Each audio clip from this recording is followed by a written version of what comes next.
Historic Preservation Commission. The commission's here tonight to work together with all of you, property owners, neighbors, and architects, to continue the tradition that was established nearly 40 years ago in this community.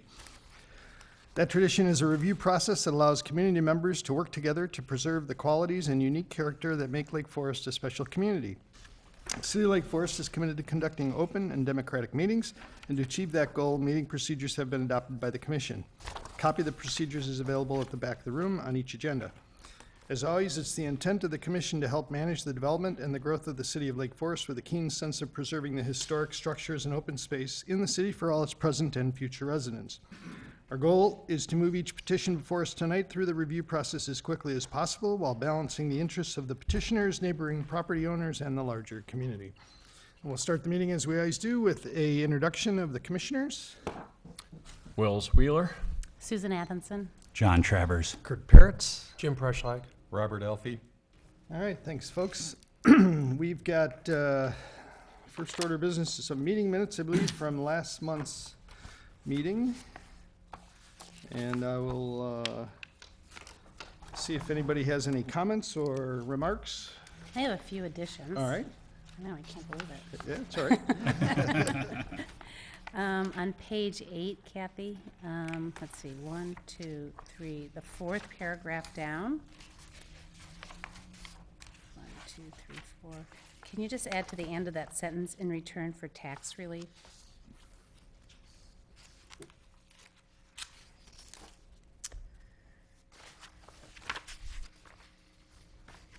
And then on page 12, on the second paragraph,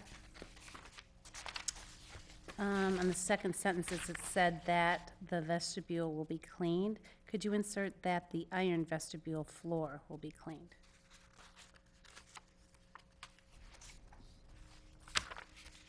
And then one more on page 14, sixth paragraph. And it's the last, second last, that's the last sentence. Balconies open to keep the residential character and complemented the proposed open design.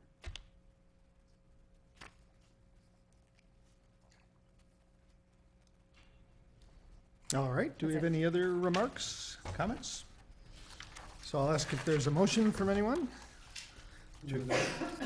I move that we approve the minutes, All right, the motion's subject to Commissioner Athenson's comments.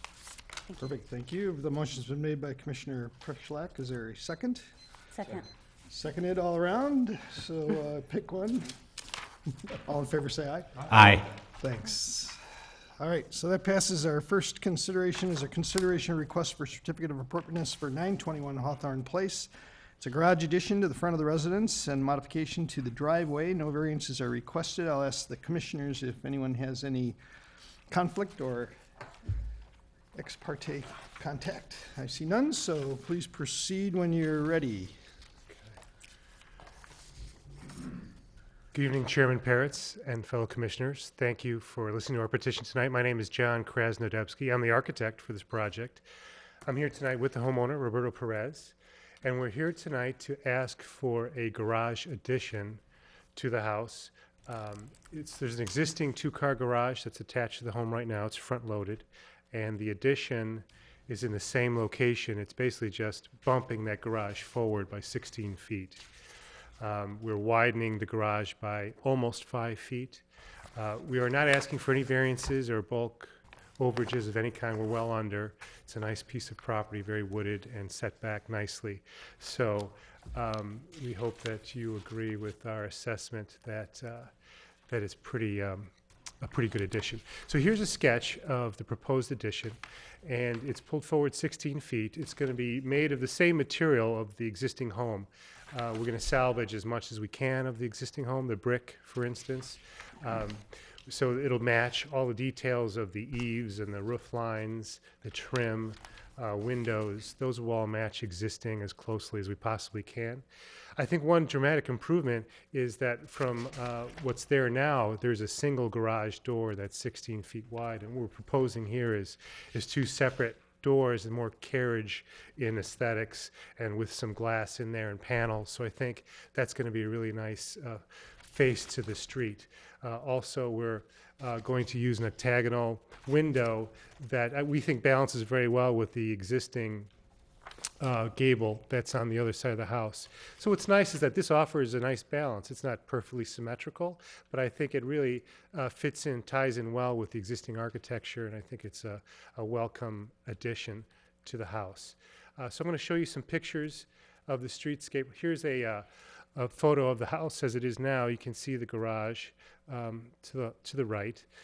So we're going to pull that forward. I think what's nice too is that you can see this is almost a shed roof that projects from the existing angled roof. And so I think our gable actually minimizes the amount of that shed roof. I think it's a nicer detail than what's there now, to be honest. Here's some views of the street itself. It has a very country lane aesthetic to it, very wooded. There's a nice mix of architecture. Everything's set back very nicely from the street, and so this home is consistent with all that. This is a neighbor to the south, and you can see that she has a front-loaded garage as well that projects out pretty far. We did contact the neighbors, and they do seem to be supportive of the project, both neighbors to the north and south. Neighbor to the south came to my office, and I showed her the plans, and she seemed to be okay with it and mentioned that we did the same thing on our garage. So here's the neighbor to the north, and here's a close-up of this is the south elevation of the existing garage. So we're going to salvage this brick. This wall is going to come out 4.94 feet. We're going to salvage this window and use it in the new wall. It's going to be a gable end as well. So that's going to be integrated very well with the existing home. Here's a detail of the site plan. You can see the darkly hatched area is the area of the addition. There's an existing garden wall that's there that is going to be shortened by 4.94 feet and retied into the existing garage. It's going to be located in the exact same spot. The gate will remain where it is. It's a very nice feature, and we think that should stay. Another part of this proposal is, in order to access the bump out of the garage, the driveway does have to shift a little bit closer to the street. So you can see I've dashed in where we need to shift the driveway over in order to make that functional. You can see there's a backup area that's right here. It's a turnaround, so you can back out of the garage and forward out. So we want to keep that. We do want to screen it. So we're going to propose a landscape plan to the city with our permit application and show screening on that backup area. So it's approximately 5 feet closer from what it is now. So it's pretty minimal change to that asphalt. So we're going to shift it. We're not going to widen and add 5 feet. It's just going to be in total the same amount of width, just shifted towards the street. So that's the amount of. I'm going to show you some existing elevations. You can see there's the larger garage door there. You can see we post-shade the brick, so it looks heavy, but it's all matching the existing brick. And you can see the garden wall and the beautiful gate there. Here's the side elevation existing, and here's the side proposed. So this is the salvage window. This is going to be a new window to match, all brick. So the gables and the sloping of the roof is all very, very similar and matching. Here you can get a close-up idea of the hatched area, the amount of the addition. Let's see, there's a roof plan, so you can see how the gable works with the existing home. And a cutaway section. So, I think it meets all the requirements of the Historic Preservation Ordinance, and we're hoping that we'll be able to do this addition, and I welcome any thoughts or comments from the board. Thanks. All right. Do we have a staff report? Thank you, Chairman Peretz. The presentation was comprehensive. As stated, the goal of the project is to add on to the existing two-car garage, which will require a slight modification to the driveway. It does appear that the addition is compatible with the existing house. We have recommended a condition of approval with the landscaping to provide screening from the driveway in the backup area. You will find findings in support of the project in the staff report, but I'd be happy to answer any questions you might have. Thank you. All right.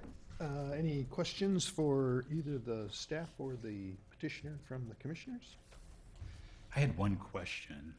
And the increase in impermeable surface area associated with this project, is it about 800 square feet, or am I off there?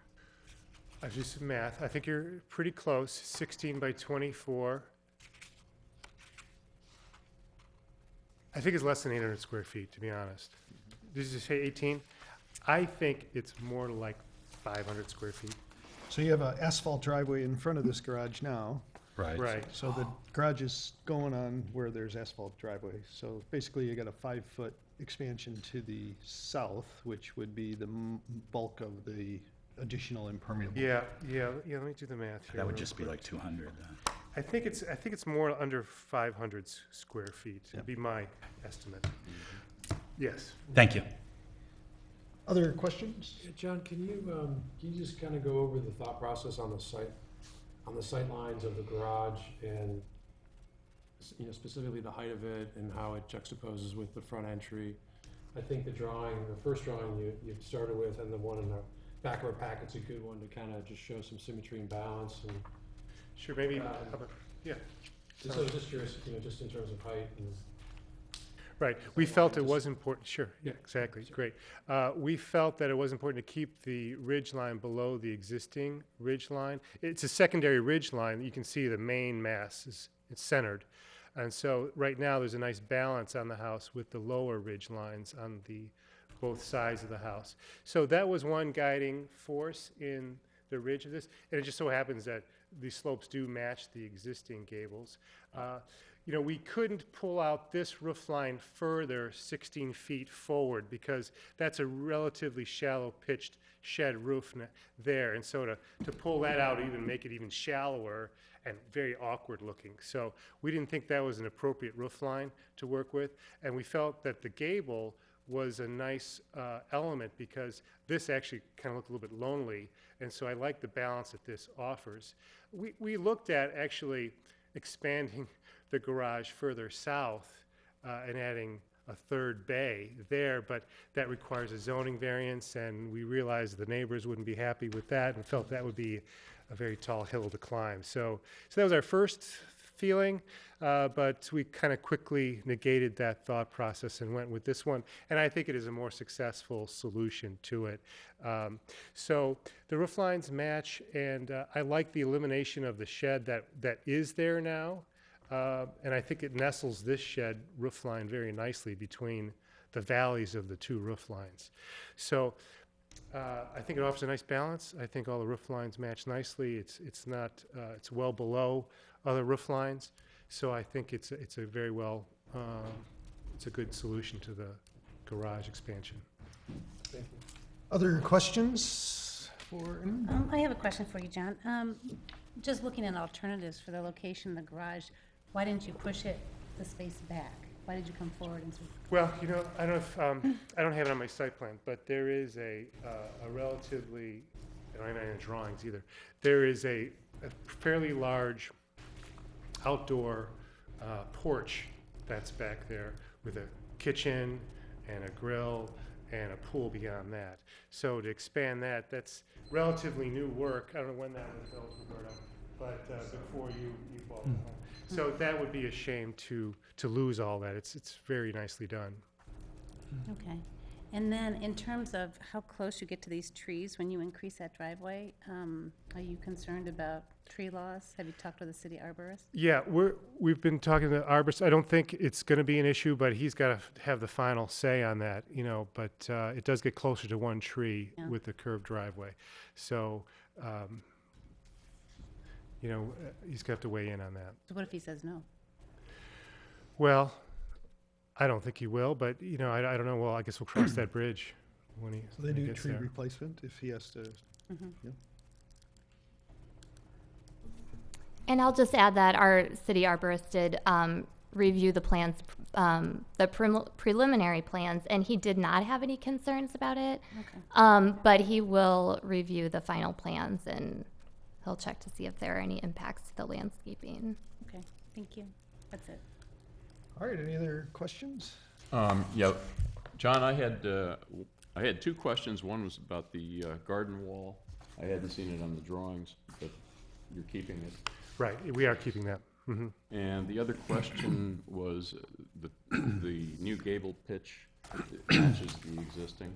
Correct. How far out does the neighbor's house to the south, how far out does that garage project?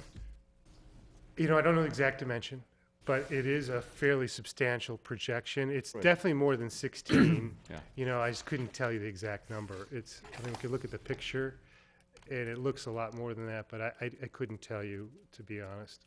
Let me scroll all the way back to that one. It's kind of hard to see, but you can see that, that's the garage.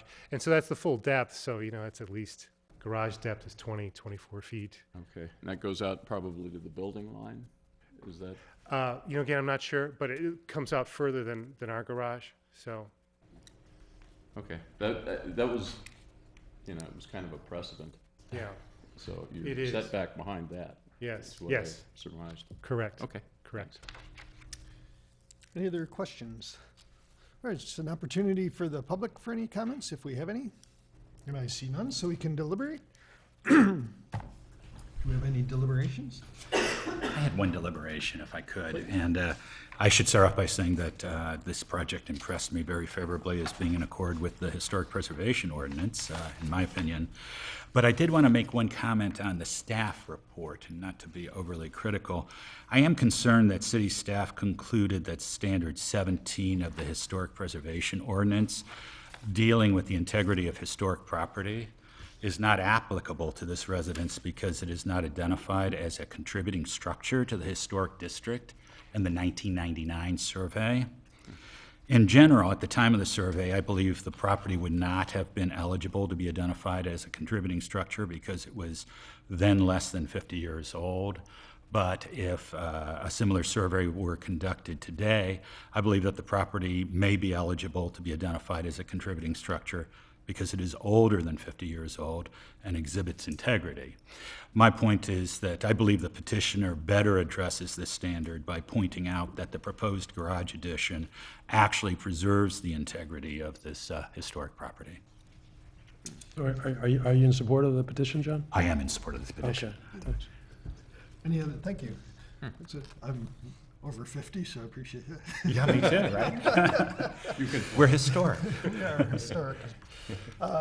You know, I'll just add one remark. I had to drive by this. If you look at your front elevation, the drawing is one of these drawings that fools your eye because of the poching the brick. It makes it look like the garage is a heavier, you know, and we see this all the time in petitions. You really need to see it in 3 dimensions. You got to go out there and look at the house. I'm not concerned at all after seeing it, you know, in real life that'll overweigh the rest of the house. The house is quite large. The one consideration you might think about yourself, and I wouldn't make it a condition, would be to not take the driveway all the way to the corners of the garage. It's drawn that way on your site plan, but if you give yourself a little bit relief of the, you know, off of the corners with that driveway, it gives you an opportunity to put some plantings and kind of close the front of that big elevation down a little bit. It's just a fool the eye. So I would say if you consider that, that'd be worth some thought when you're doing your landscape plan. And other than that, unless anyone else has any deliberations, I'll ask for a motion. I have a motion, if All right. you would like. Based on the findings detailed in the applicable staff report dated March 25th, 2015, which document that the project complies with the standards in Chapter 51, Historic Preservation of the City Code, and incorporating the materials submitted and presented by the petitioner and the testimony and the deliberations of the commission at this public meeting as additional findings, I move that the commission grant a certificate of appropriateness for 921 Hawthorne Place, approving a garage addition and driveway modification, and condition its approval on the conditions of approval enumerated under the 4 numbered paragraphs on pages 3 and 4 of the staff report. All right, the petition is, Second. I can't even think of what it was. The motion's been made by Commissioner Seconded. Travers and seconded by Commissioner Preschlack. All in favor, say aye. Aye. Any opposed? All right, that one passes. Good luck with that. Have fun. Thank you very much. Summer project for you. Yeah, another one. All right, our next request is a consideration for request of certificate of appropriateness for Market Square for enhancements to the north building facades and the north alley and updated design guidelines for awning and signage. I believe we've all seen various aspects of this petition before, and I noted no conflicts previously, so we will assume there are none further, unless someone has one. And I think I have to ask the staff really quickly if we're considering two motions here or one motion. Two motions. So we'll do two separate presentations and two separate motions. Did you plan on two separate presentations? Okay, good. We did, yeah. The first, just to clarify, the first presentation, you will be asked to consider a certificate of appropriateness. The second, with respect to the signage and awning, you're providing direction to staff. And based on that direction, we'll bring you back modifications to the code and to the guidelines, or not, but you won't be considering a certificate of appropriateness.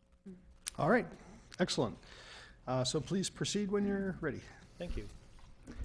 Good evening. My name is Mike Fitzgerald. I'm a principal and senior designer with OKW Architects. With me tonight are some members from our team, key members who I'm sure you've met before. Associate Principal Eileen Schob, who's our senior project manager on this and has been before you a number of times. And Joe Procunier, who's been an instrumental part in our team, making sure all this work gets done and on time.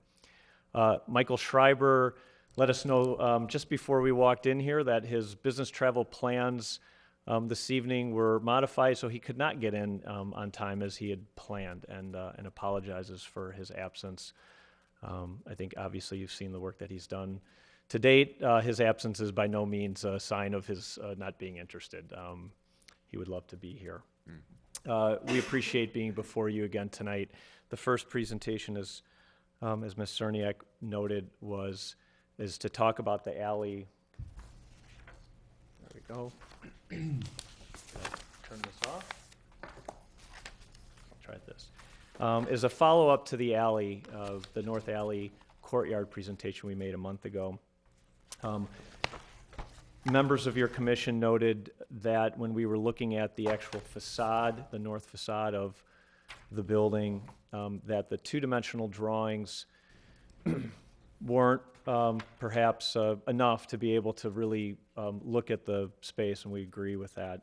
And there were some issues or comments brought up about perhaps infilling, be it the first floor stairs or the patios, balconies on the second floor, to see if that's something that should be done, should be careful how it's done. So we wanted to take the time between our last meeting to provide all of us, really, not just the commission, but this endeavor really helped our team out, myself, Eileen, and Joe, and the rest of us, in the further development of this, of the north courtyard.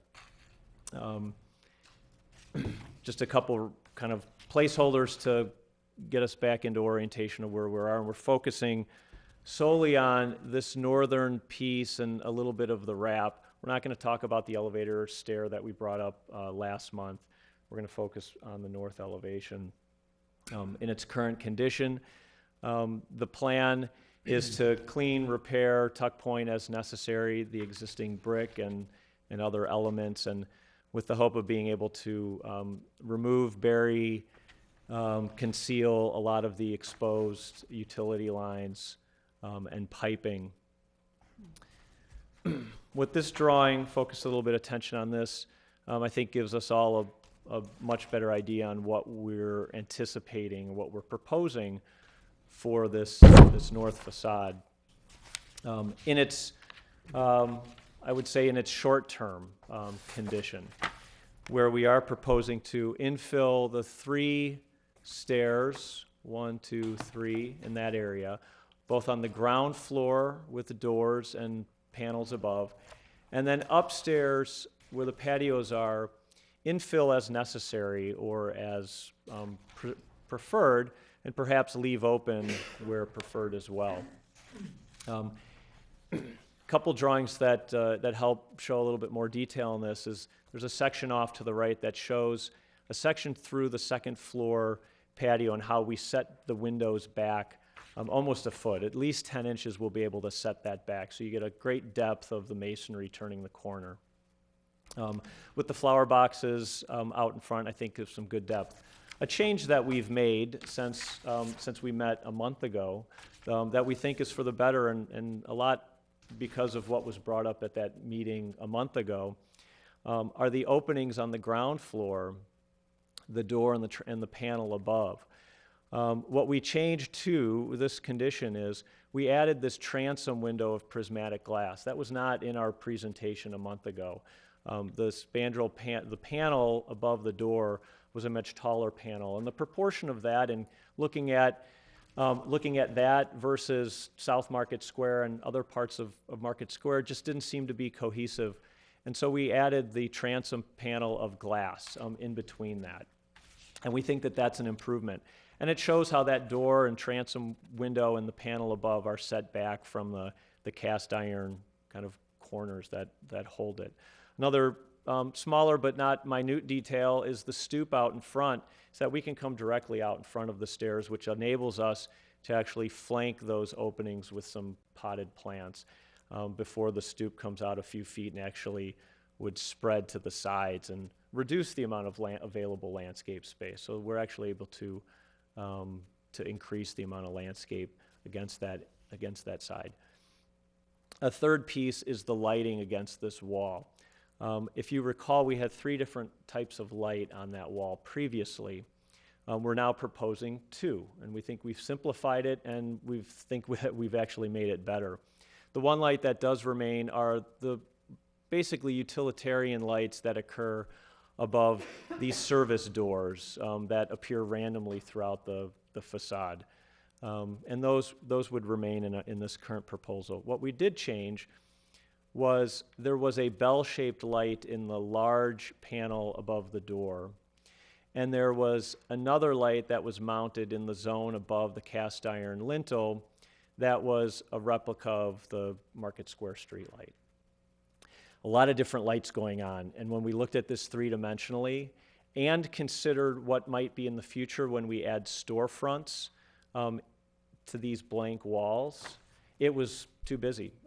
And we took comments to heart, and we thought, let's simplify things. And so what we're showing is we're getting rid of the light on the panel, and we're putting a bracketed hanging light above that.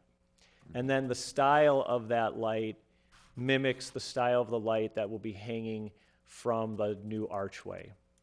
And in this photo montage, from 3 different views, from out on Bank Lane looking into the courtyard, you see that light. We call it the Lutyens light. It's a Lutyens replica from Howard Van Dorenshaw's contemporary in England, and it would occur not only at the gateway, as you saw a month ago, but then it occurs at those 3 places above those doors. And in these 3 images, you see how this space is now kind of activated in its new way.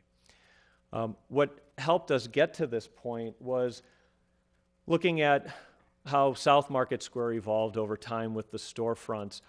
The storefronts in the metal are all painted a light gray back there. We think that the darker iron ore color is the appropriate color for the metalwork. It's the standard historic metalwork color, and so that's what we propose. But this is not before you for consideration of storefronts. It was a tool to help us see how that north facade may evolve over time. And whatever color the storefronts are appropriate to be painted, we haven't been showing them dark. And that's not what's important. I think what's important is to see how much activity on that facade does occur. Even if we are infilling the second floor balconies, as we are infilling the first floor stairs, there's a lot of play, there's a lot of depth, there's a lot of action. Yet even though things occur kind of randomly back here, much like it does in South Market Square, there's a variety of storefronts at South Market Square. Some are French doors, some are display windows 2 wide, 4 wide. And we kind of replicated the randomness and the variation in this image that you see on North Market Square. We feel that what we're proposing today with the infill is a very appropriate next step to the evolution of this important space. And as we think perhaps even out in the future, we wanted to show you what this looks like from various views. We even talked about, are there special event occasions where we string festoon lights over the top from the street poles back to the building? Again, not before you tonight, but just how this space could evolve over time. All right, thank you very much. Thank you. Do we have a staff report? Thank you, Chairman. As stated, this petition was in front of the commission last month. At that time, the commission provided some input to sort of flesh out the concept a little bit further and provide more details specifically about infilling the entryways and the balconies. At this time, we are looking for the commission's input specifically on those changes to the balconies and the entryways, as well as the new information on the lighting and the other enhancements.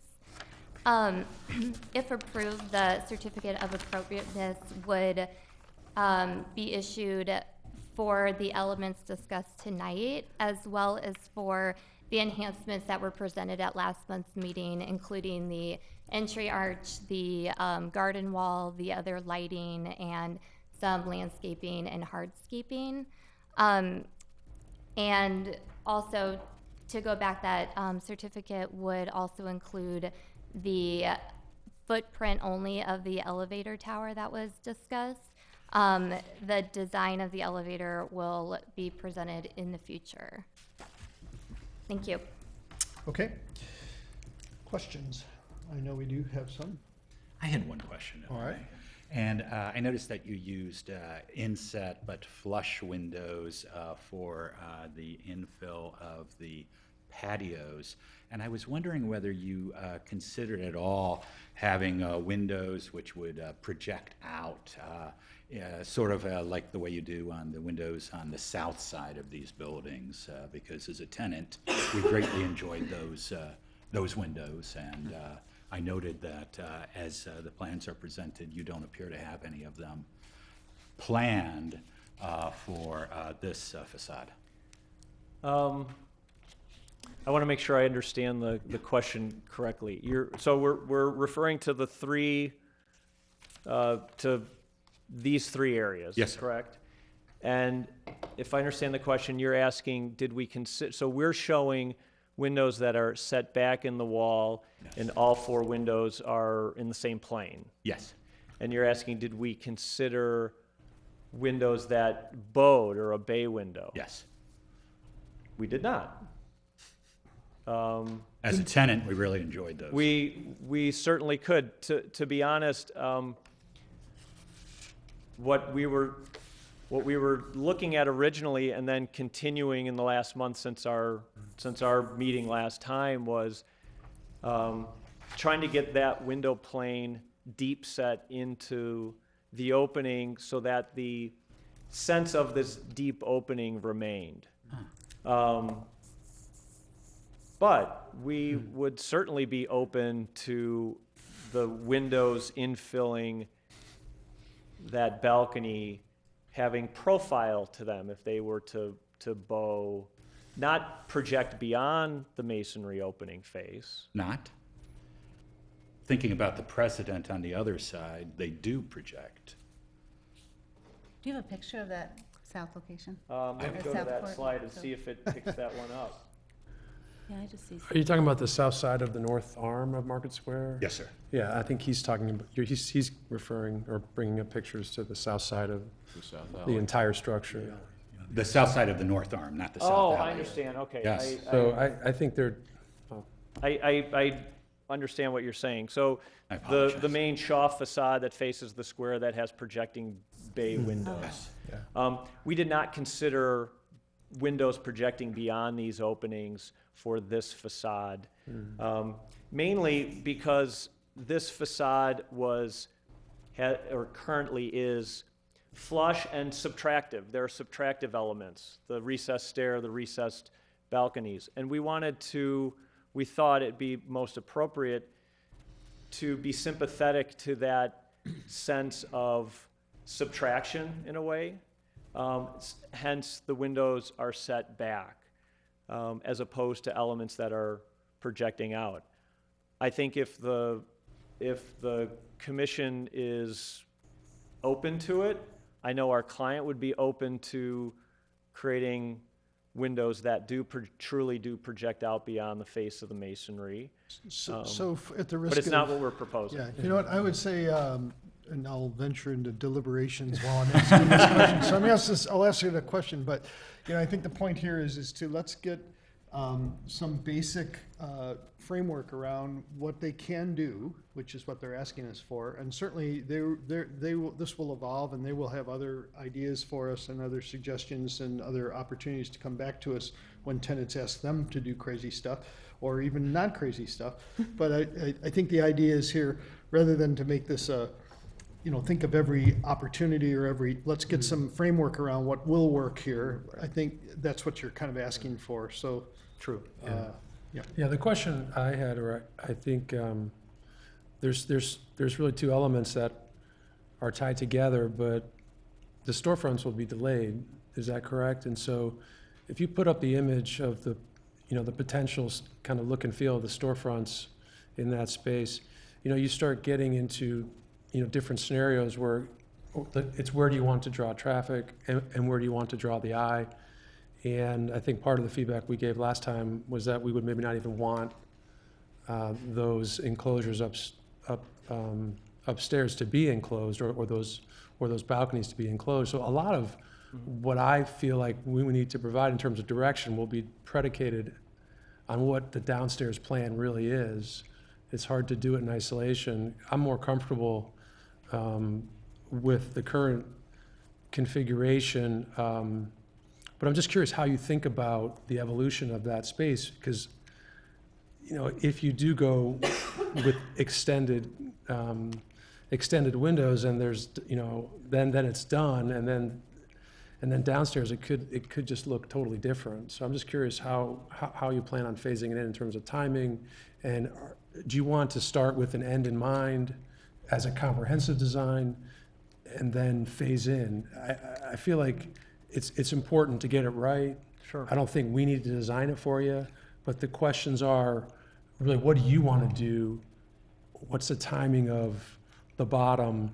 If it's 10 years, 15 years from now, then I think that's a different story. But if it's 18 months and a year, then I think we'd rather see something, at least I would, I'd rather see something that's more fully integrated. So I think timing-wise on this phase that you see here, let's take future storefronts out of the equation right now. Timing-wise on this is to infill the 3 stairs down at the ground floor.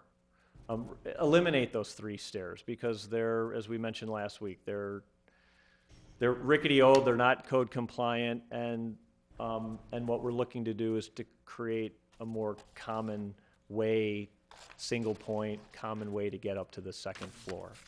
And so it's infilling those 3 stairs.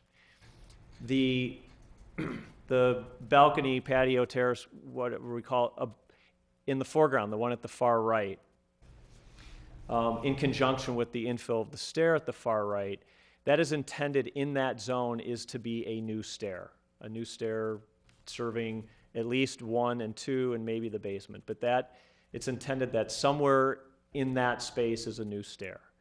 And so the intent is that the terrace on the second floor needs to be filled in because there's an enclosed fire stair in that zone. The other 2 second floor balconies don't necessarily need to be filled in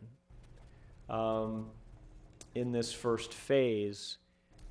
What we are requesting is if the tenant and the property owner so choose to fill that in, that this is the method in which we would fill it in. We may fill in both, we may fill in one, we may not fill either of those 2 in. Mm-hmm. That's kind of, I think, perhaps answers one of your questions. As far as another question, how this plays out, personally, I feel that if these are filled in, this is the manner in which to do it. I appreciate your thoughts of, do we look at a bay window that projects out? It would certainly add more GLA to the project. You might get different views down but I don't know if that would be an appropriate gesture on this side of the building. It's perfect on the square side of the building, but not so much on the alley side of the building. And so we're not requesting tonight, what are the other options? I think what we're proposing and requesting tonight is in infilling these openings as necessary, that this is the manner in which we fill it. And we think it's an appropriate manner. So how long do you think before the storefronts would be changed? Well, Michael Schreiber, I think, noted at our meeting a month ago, he does have a tenant down farther at the eastern end that may be looking at doing that. Eileen, I think, has a better sense of the framework. That would be the first, and the rest would fall way down the road. Michael has already struck a deal with Einstein's in their lease to activate the back of their building. It's not this facade, but it's around the L, because they can take advantage of the courtyard as well as for their seating, as they don't have an outdoor seating space. The hope is that once this is put in, the tenants will see this outward face and want to address it. Jolly Good Fellows right now, that's their kitchen area. They've just built their space, but for them, it's also a great way to potentially have access. Forest Bouterie, for the new arcade, we're affecting their facade to put the arcade in. We're doing some planning with them, and the hope is to potentially have some visibility there. The other tenants are already in space, so the idea would be, as new tenants come on board, we would highly recommend that they at least have storefronts with display windows or entries to take advantage of the courtyard. And I know that he's brought it up to tenants that are there now, telling them that this is a possibility.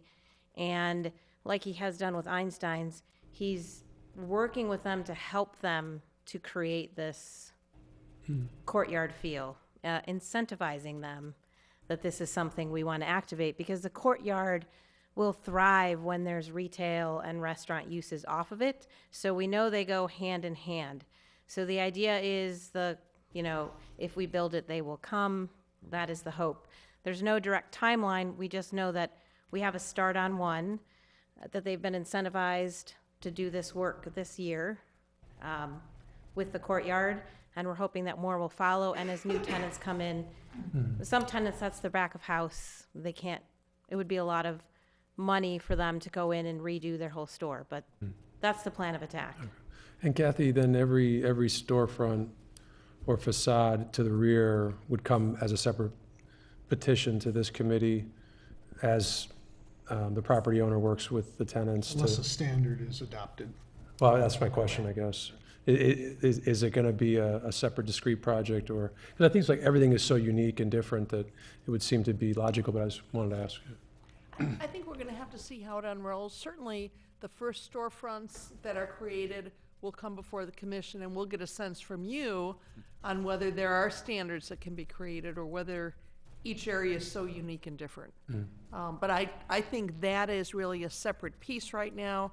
I think what is before you is they are looking for some action on infilling the doors on the first floor for sure, and then approval to allow them to move forward with infilling the westernmost balcony with the option of moving forward with the other two. But the goal, I think, it would be to adopt a standard at some point, because just like on the front of the buildings and for the signage and for, the rest of this, the owner needs to understand what he can negotiate with tenants, what he can show, what he can logically build and promise.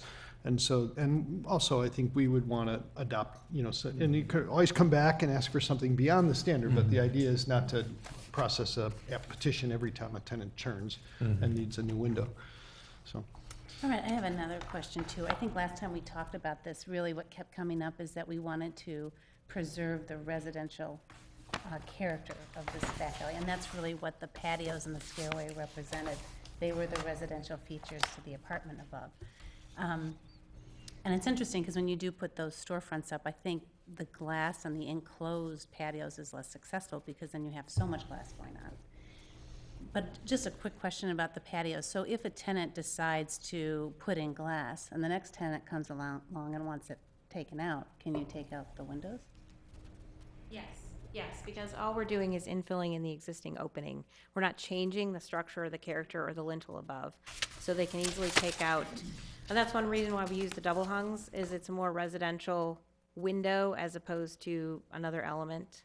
So if someone wants to reopen that space, they just take the windows out and the space is open as a balcony again. It doesn't require any interior work to enclose that, it's just still a patio, but it's inside? Well, the roof is already enclosing the space Right. as it is now, so all we're really doing is putting in the windows, and now it's closed. If you take the windows out, it's unenclosed. But it's still like brick siding on, and, Well, it's got, on the inside right now, there's slate. It's not brick, it's slate and wood and trim. And the roof deck material would still be, underneath, so if someone wanted to convert it back to a balcony, it's just a matter of, everything is actually, the roof is recessed, so there'd just be an infill on the floor, and they can pop that back open in terms of water and drainage, because the scupper element that drains that patio would still exist. So Is it that gonna be a scuppers out. A conditioned space? If we fill it in, it would be conditioned. If we don't, it's basically, instead of having a stair going down the middle of it, it would now just be a really nice outdoor patio. We tend to think that a lot of folks will be really interested in the patio option, because it's not a very common thing to have in an office environment, to have this really nice outdoor patio. Right now, it's a very awkward roof element with stairs down the middle of it. So it does have, there's like a light court down the middle. Most of them are filled in already with skylights. So it's just a small space. So it'd be very easy to reconvert back to patio or vice versa. wow, interesting, okay. Because So the that floor should become structure's more already, the floor structure's already dropped, so we would just be doing an infill over it. So it's like I said, it doesn't show up quite here, but there's little tiny scuppers that point out for drainage, and those would be accessible again. Was this same condition, did this occur on the south part of the property? Correct. They're very similar in terms of their, And the balcony. have those have all been filled in, or those? the skylights, basically there's one, the south side has one stair that doesn't have a skylight, and the north side has one that doesn't have a skylight. Right now, and then if you look right here on both buildings, this used to be a stair and it's gone. There's another one, there used to be a stair on the other side that was removed as well, somewhere between that. And so there's skylights that, there was an open light court for the apartments, very tiny piece that were covered with skylights so that you still get the same nice light inside, but the balconies still exist. Well, let me ask you too, I think we can see it in can you plan. set those windows back any farther, or is that? is the We set them farthest- back as far as we possibly could. It's a 12-inch wall right now. So we set the windows back on, you would be furring out with drywall on the inside. So we pushed them back as far as we could get them and feel confident that you're going to get a nice connection. So it ends up being about 10 inches, which we thought was pretty nice when we looked at the elevations, because you do get this nice recessed cast to them when you look down the facade. And when they're balconies, it's just kind of a black. When these windows, right now this was a night scheme, so these windows are glowing, but during the day, these will actually read darker because they're reflecting the sky that's across. So you can kind of see that in here. You see how the windows read as black and the stairs read as black? That's what's going to happen to the windows up above. So even though you look here, it has the same, see how your eye sees black, but that's a balcony. So during the day, it will look like a void because it's deeper and it's set in shadow. At night, the image we did, they're kind of glowing because we were trying to show where the lighting was in this perspective. So we darken the scene to be a twilight. But most of the time when you're looking at windows, they read as a black essence because they're reflecting the sky or what's across or the void, even if they're lit up And I think this is very telling because that's exactly, you can't tell if that's an opening or a door, but it's an opening. See how it reads as almost a, So, same thing here. Okay, can I ask you about the doors then, real quick? Because I'm still, you still want to maintain that opening, just so it's not a flat wall, right? I mean, that's the intention here. So in terms of the doors, did you ever think about recessing those a little bit more, and so you don't have just a flat door? Because even when I noticed you put in the storefronts, they actually look like the doors to the storefronts at one point. And I'm just wondering if you, it's kind of fake, but if you put a couple stairs more, going recessed more, and putting the door up a little bit, and actually reduce the height of the door, so maybe you just have a transom on the front and then just a door size, but you still get that recessed look. You know what I'm saying? Yeah. Have you thought about something like that, just so you get the idea of an opening, a stairway kind of thing, so it's not a front door to a store? Well, the depth of the stair, or the depth of the doorway in that stair right now is respectful of the depth of that cast iron corner piece, which is only so deep. If we choose to set the door and/or the panels above further into it, now we're introducing what is right now just kind of a tongue and groove siding on the side. That will now be exposed. Could we set it farther back? I believe we could. But that cast iron piece that creates the shoulders only goes so far back. And so now we're gonna have to fill in the side with, in essence, kind of a new thin material at some point.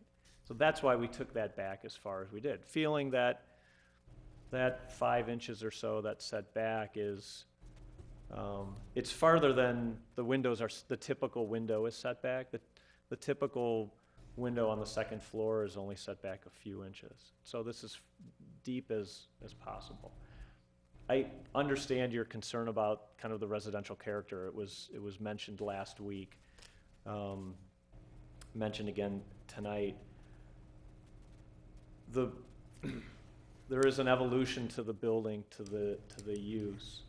Does it all of a sudden feel like a sterile office building on the second floor instead of a cute and cozy residential? I mean, we don't think so. We think the scale of the windows on the second floor throughout, not just on the back, but on the front of the building, if we look at the whole complex, the scale of windows for the Market Square building on the second floor are of a residential scale, be it the bay windows or just the typical double hung punched windows, which is what we're showing here, a residentially scaled window. Think of that in contrast to the second floor of the Marshall Fields building. Those openings feel much more of a commercial, almost palatial type experience. And also, thinking about the Northgate building, which was a rec center, and the scale of those windows on the second floor, those truly do not read as a residential scale. It's almost regardless of the use. Up on the second floor, it could be second floor retail. You could blow out the floor and have 2-story high retail. We're not proposing that, but you could. The scale of the windows on the second floor have always, regardless of the use, and will continue to be that of a residential scale, whether an infill balcony exists or not, is our thoughts on that. We too want to be respectful of its history. Consequently, what we're proposing, we feel, is still respectful of that. Hence why we push stuff back, why we've got the scale of the windows we do, why we have the planter boxes, why we have all those other elements. So, other questions? yeah, so just to be clear on the two windows that are going to be infilled just with a double hung, that's not your preferred solution. It's not what you want to see happen. But in the case that it's demand driven, it's tenant driven in terms of the use of the space, that if you do decide to enclose them, then this is what you would propose. Is that correct? I mean, it doesn't sound like it's going to be a hardwired solution out of the gate. It's that you just want the optionality to proceed in that direction if a tenant and you work together to say that we'd rather have it enclosed. There could be a tenant that says, to your point, it could be 2-stack retail, and they say, well, I want it open because of our use. I mean, is that kind of what is happening here? Well, I think with the first set of windows at the far west, we definitely need to infill that. We feel that this is the most respectful manner in which to do so, as opposed to some opaque element. As far as the other openings, I don't think infilling them are necessarily a bad measure by any means. I think it's, if that's what I was hearing from you, that our preference would be to keep them open.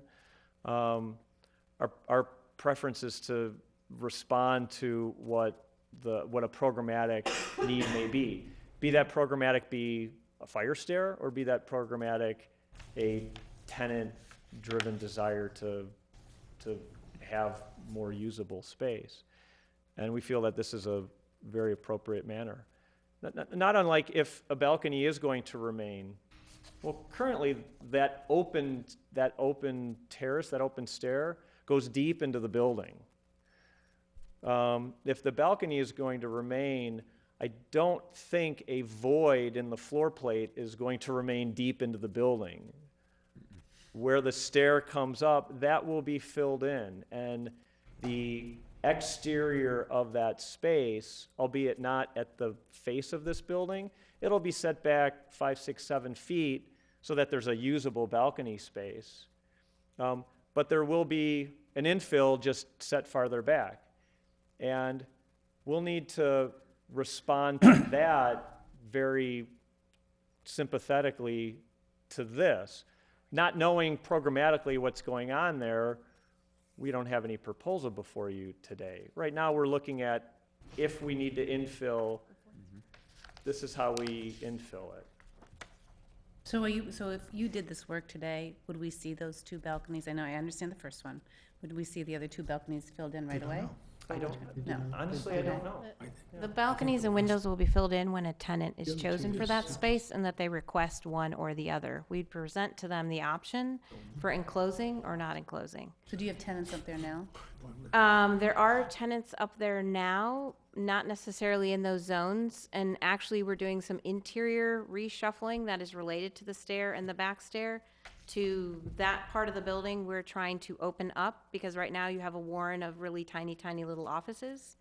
And the idea is there could be one tenant who chooses the whole space, or very Multitude. 3 tenants, 2 tenants, 4 tenants. So the idea is we're not doing any construction unless a tenant comes in and says, I want this space and we need this enclosed because we need this area and we do not want an exterior balcony.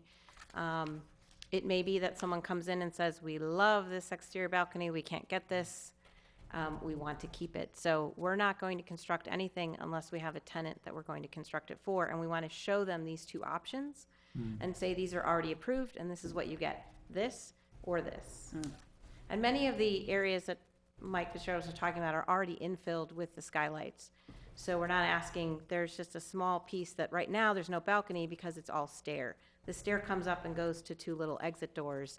There's really not a lot of room to sit and enjoy it as a balcony. There's also HVAC ducts that are coming right through that space that are slated. You can see them in the existing photos. They're right here. There's HVAC ducts in all of these balconies that are already kind of taking up a huge chunk of that exterior balcony space. So you may see a void, but people can't walk up to that balcony and smoke a cigar and look over the crowd, right? That's the, No, not now. You can go right here and you can't over here. So there's like there's about this much because the stairs go down here. So you can stand at the stairs and look down and you can walk over to the railing, but you can only walk over in this small piece. So because the stairs are coming out, we can put a floor back in. So now it's a true, really nice outdoor balcony area, but also it allows us potentially to use that for a tenant. When you look at the plan, there's a lot of void in the building that if someone wanted to lay out a space, that might be problematic for how they want to lay their offices out. Other people might like that because you get an exterior window plus a balcony.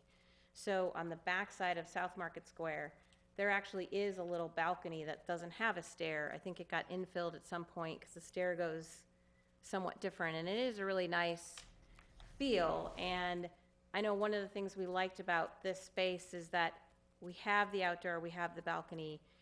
we're gonna put in this stair elevator and this egress stair. Now this makes this corner of North Market Square and of the Market Square the most prime office space that we can create.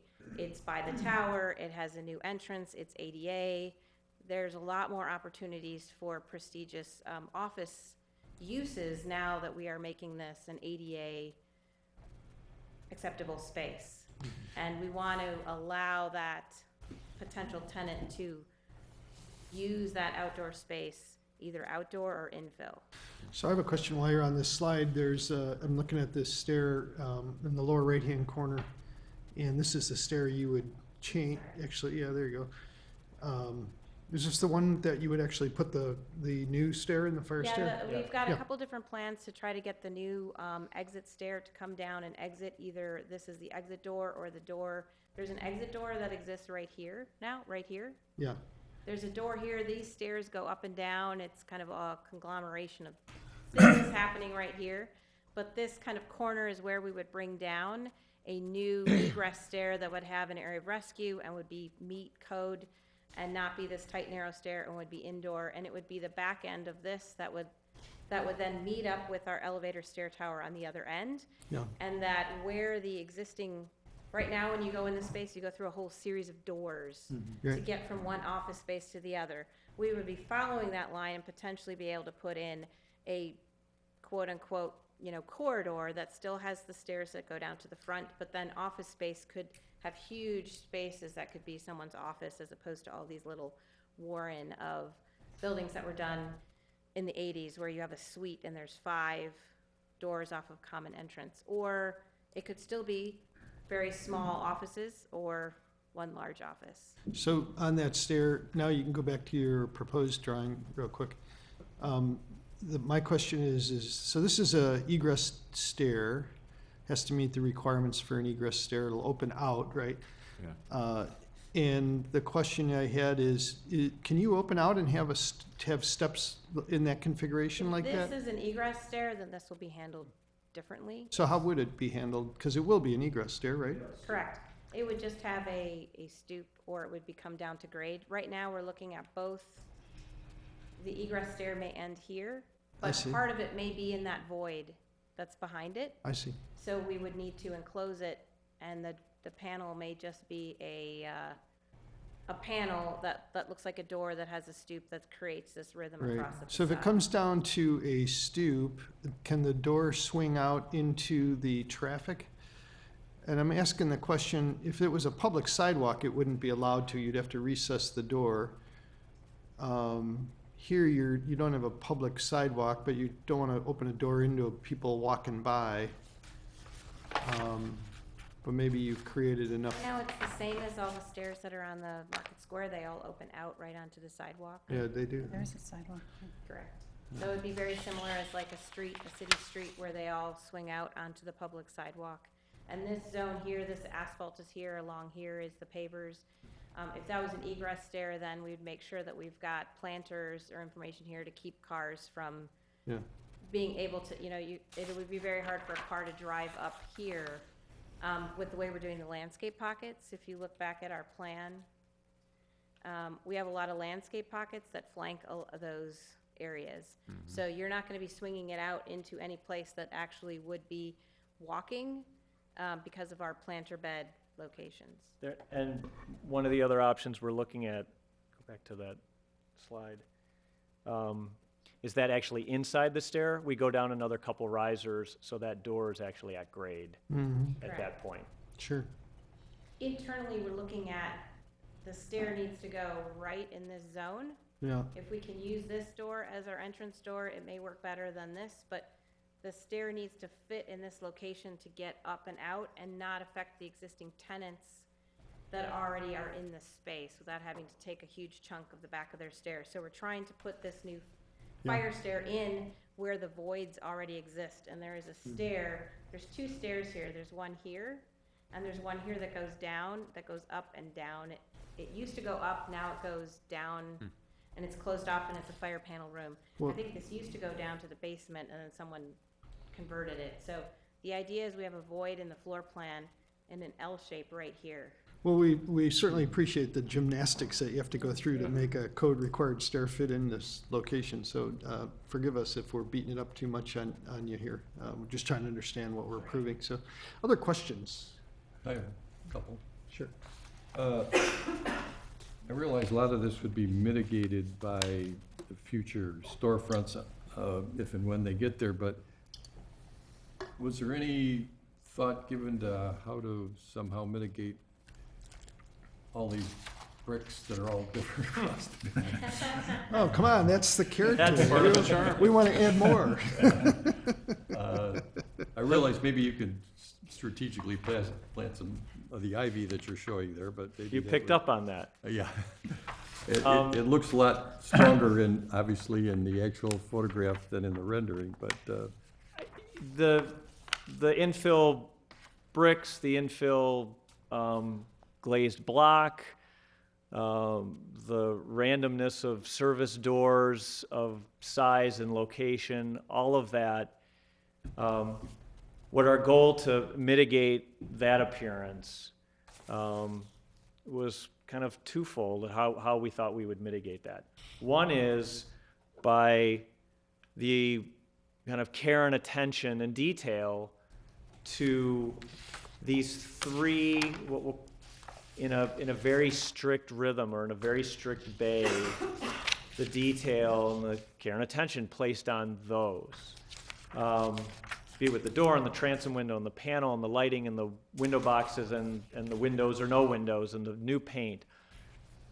And secondly is to both start to plant some ivy on that wall, as well as paint all the other service doors that come in every variety you can imagine, paint them the dark color. Dark colors tend to recede. And so that visual noise would start to take a step back and let the more interesting pieces that are on a strict rhythm be where your eye tends to go to more so. Without completely redoing that whole back, we thought that this was an appropriate strategy. And completely redoing the whole back is not a realistic yes. solution at this point. One further question, of minor note, but who is going to maintain is the management maintaining the flowers in the flower box? I mean, that's a really nice treatment, but if somebody isn't taking care of them, they could be pretty bad. Right now, the management company the ownership has a contract with Mariani's. If you go to the south courtyard, they have these exact same planters that they maintain, and they put out fresh planters.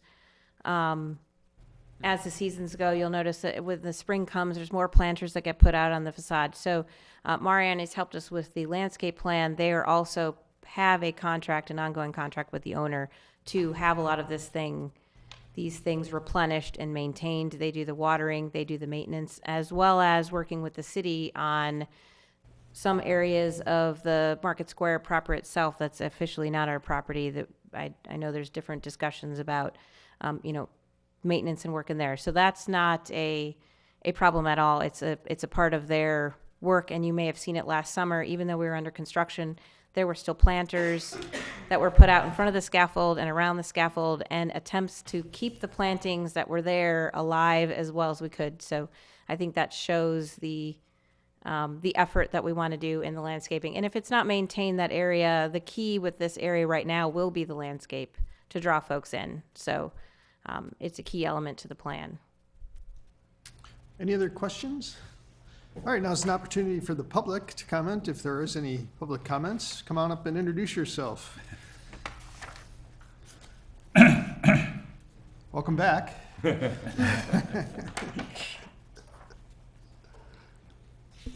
My name is Fred Moyer, resident in Lake Forest at 1044 Walden Lane, and Historic Preservation Commission Emeritus. Those are credentials. I'm here on behalf of or as a member of the Lake Forest Preservation Foundation, and to direct your attention to a letter which you have received from the Preservation Foundation indicating its enthusiastic support for this petition. And I can add that on a personal level, I've been very impressed with the quality of the questions that have been asked, and not at all surprised, of course, at what the dialogue has been tonight, but I'm all equally impressed with the answers to the questions. I think the project is in good hands and proceeding very nicely. Thank you. Thanks for coming up. So we were only asking those questions to impress you, Fred. All right, now's an opportunity for any deliberations, if we have deliberations. Well, I think the biggest sticking point has been just, the residential quality of this back. And it's very clear to all of us how much care and concern that you're taking with this project, and L3 too. It's just really, it feels like it's in really good hands, and you get it. You see what we're going at.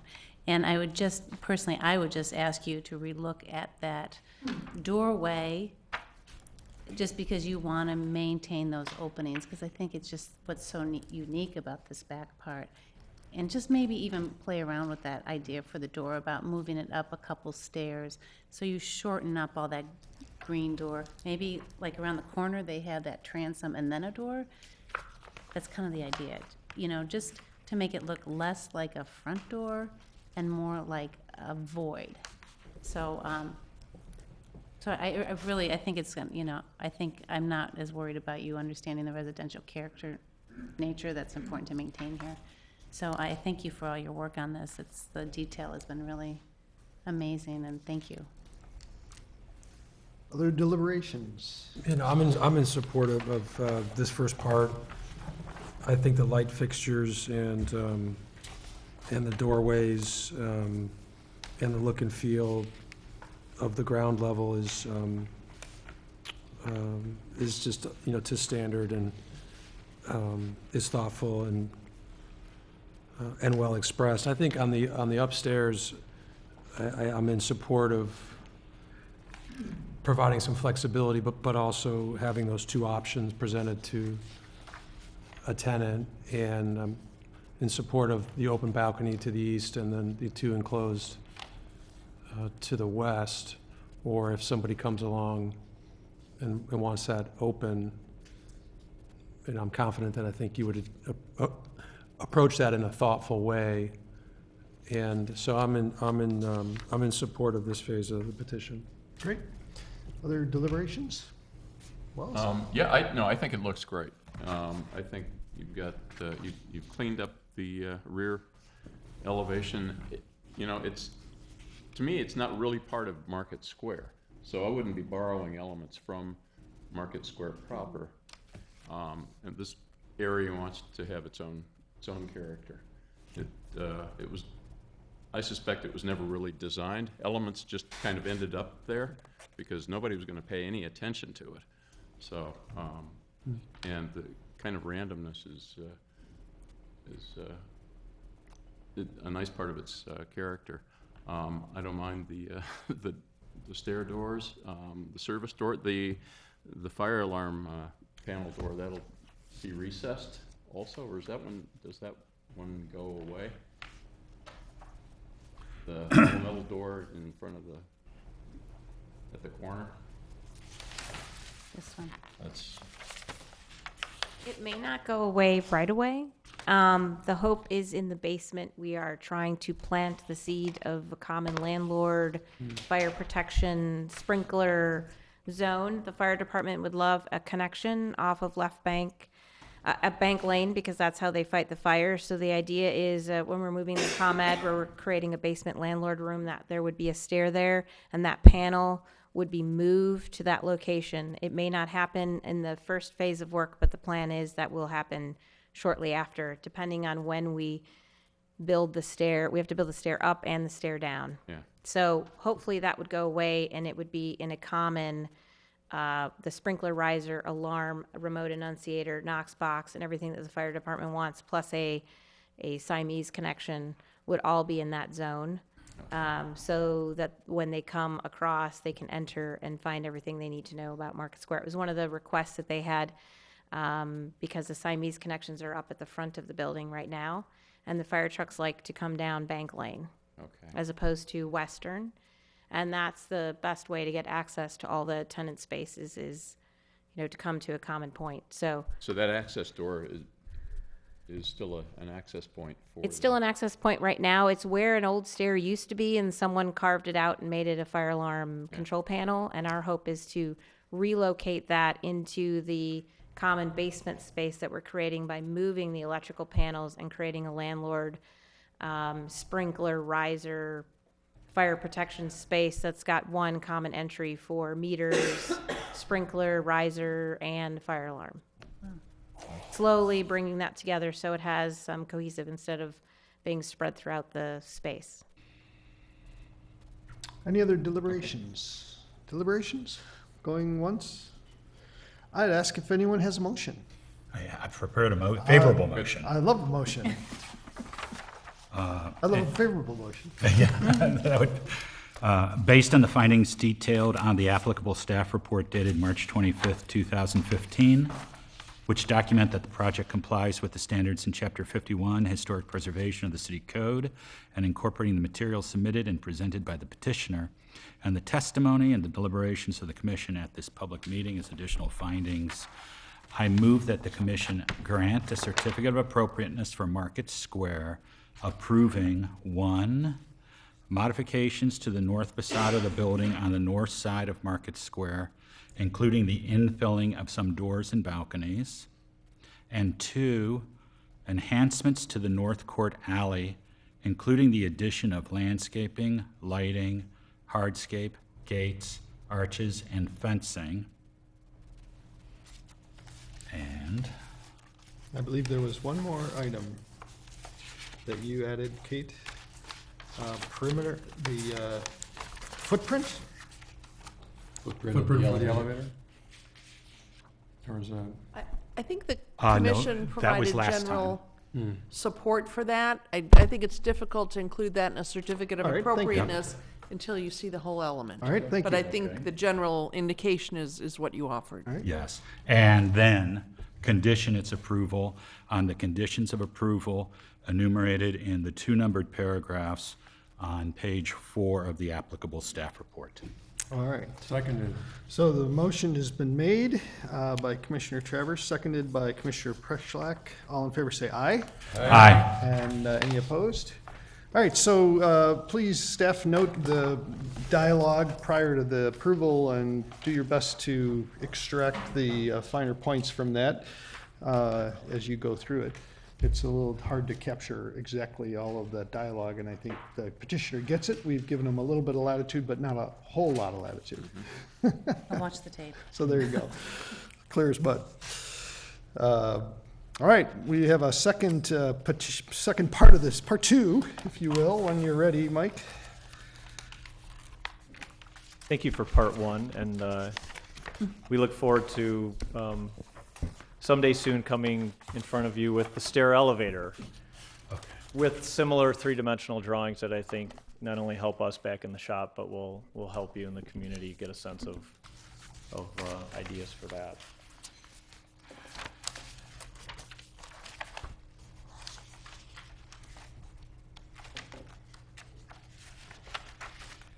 So round 2, awnings and signage.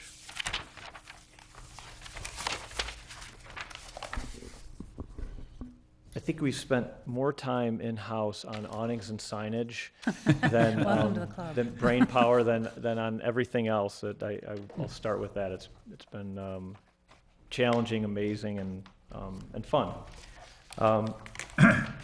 As we have started with every endeavor on Market Square, we go back as far as we can to see what things were like at the beginning. And that includes not only the prints from the original Howard Van Dornshaw drawings, but photography as well, or scraping paint. This first slide, which I think is new to you, we didn't include it in our package previously, does show some photos from years ago of what Market Square looked like. And since this is focusing on awnings and signage, we'll focus on awnings and signage with these photographs. What is interesting is the original drawings and all the original drawings that we've been able to find thanks to our friends at Lake Forest College. There was not a single drawing that showed or even annotated awnings. And so we kind of draw a conclusion, right or wrong, that perhaps awnings were not considered in the original design. And maybe after the building was built and the sun is pouring in on these single pane windows, tenants immediately wanted to get awnings up. And to some extent, I think it kind of shows, because when we looked at these older photographs, kind of the one thing that did stick out noticeably was the scale and kind of brightness of these awnings did not seem to be in concert with the level of detail as the rest of the center. The awnings they look very light color in this. As far as we could see, they were either white or striped, a striped color, but more predominantly the white stripe. If it was green and white, it was more predominantly white than green. And the other thing is the valance that hung down that may have signage on it was also white. But they stuck out a great distance. Some were boxed in on the sides, some were open on the sides. They were all over the place. So that's a starting point, but it wasn't a starting point from which we wanted to copy exactly. We think perhaps the evolution of the awnings. We won't make you take the air conditioning out either. That too. So the other place that we looked at and delved in deeply was your documents, the city documents, from the zoning ordinance that had signage requirements to more detailed signage requirements for the commercial business district, and then to even more detailed requirements for Market Square proper, and dug into that. And then we also looked at how things have evolved, not only in throughout downtown, but also Market Square, to help guide us in these guidelines. So there's going to be two parts to this discussion. Part one is solely on awnings, and part two is on signage, and it won't include every potential signage piece that could be seen in Market Square. We're focusing on 5 major ones. I'll get into that after we talk about awnings. So first, awnings. Awnings really have 2 components. They have the support and they have the awning itself, the fabric. And as we've talked about in-house and with our client, we've come up with a variety of options or proposals, depending upon where we are in Market Square. Let's talk about each one individually. First one is, we're going to call Market Square proper. It's the north and south Market Square wings along Western Avenue as well as in the square. What we are proposing is the tenant has an option of 2 different brackets and 2 different fabrics. The brackets would be what I'll call a more simplified or standard bracket you see on the right, both in a CAD drawing and a photograph image, and a more decorative bracket as you see on the left, which is the bracket that the owner of Jolly Good Fellows has put up. We feel that is a beautiful bracket. It works really well in Market Square, and appreciate their efforts, your efforts, and how this came to be, and so let's work from that. We have no problem. We don't feel like we need to create a new bracket. We respect what's been done before, and so we think that either of those 2 brackets would work very well in Market Square. Regarding the awning fabric itself, we believe that all the awnings on these 2 wings should be open on the side so that you can see a continuation of storefront and they're not boxed in by sides. You can also see the prismatic glass transom windows that would be hidden if they were boxed in on the sides, as well as the heavy mullion separating the main storefront from this prismatic glass. So open sides on all of these. And for the fabric to have an option of either green or green and white striped. The valance would be green in either case. We do not have actual samples with us today. We are working on getting that so that we can create, like we've talked about for windows in the past, we could create mock-ups and find what is the right green. It's going to work with the greens that are of the historic nature on the building.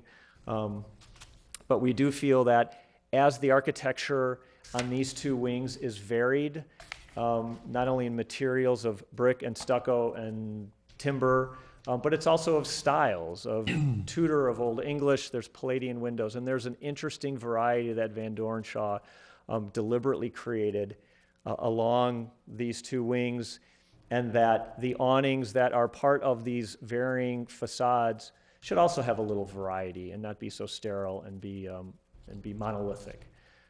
Hence the variety of brackets and fabric awnings. When we look at the Marshall Fields building, obviously a much different architecture, a much more formal style. And so we propose something a little different. What you see currently on the east facade of the Fields building are those 8 bays, not including the central bay that has no awning, but the 8 storefront bays. They have solid green awnings. They have a side to those awnings because they really are tucked in between the heroic 2-story classical columns, and they have a very simple bracket underneath. And so what we propose for the east facade, as well as the north and south facade, the north facade doesn't have awnings. It likely wouldn't. It's not getting sun. Currently, the south facade does have awnings if they were ever to be replaced. That the awnings on those facades would have that same very simple bracket, would be solid green, but they would have an open side. So the front facing the square, closed sides, because they're tucked in between the columns, the other 2 sides, which are much more open facade that you're able to see down the length of that facade.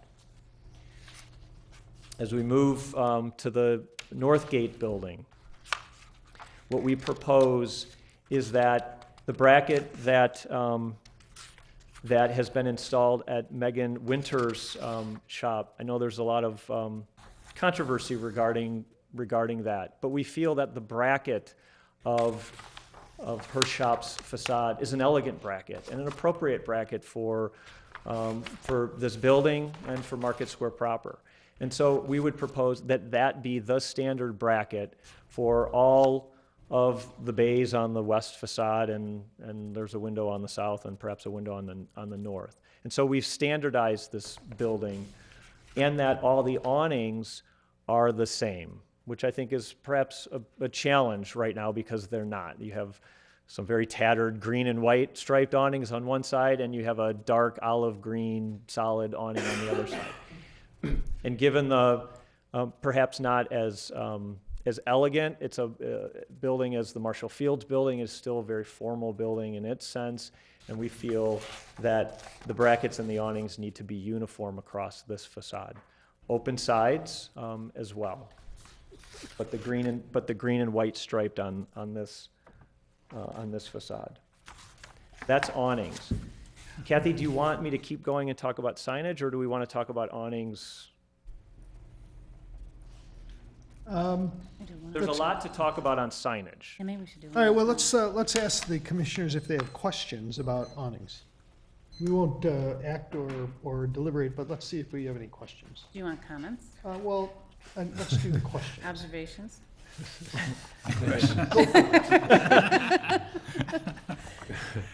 Questions, Okay, I'll put it in the question. open Okay. term. You know, when I'm looking at these awnings, the one thing that stands out, and I did read it in your packet, was that you weren't talking about operable awnings. And I'm kind of, I understand the cost involved with that, but I want you to think about that because, you know, what happens, especially in the Market Square area, is then you don't see this great architecture, especially these windows that you're putting so much money into restoring. If it's always a fixed awning, you have no opportunity to pull that back and let the light in, which these windows are supposed to provide for these buildings, and also see that great architecture. So I guess I can put it in a question: why wouldn't you encourage operable awnings? It's a great question. I second that great question because we've talked a lot about it. The hardware for the operable awnings, it's not very attractive. And it's not very reliable. And we have searched all over the place to look for appropriate hardware for an operable awning that doesn't look like what you get at Home Depot, that kind of spreads out, and have been able to come up with nothing that would be appropriate for Market Square.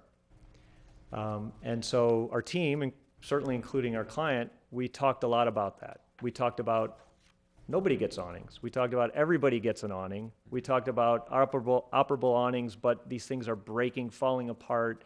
They look horrible.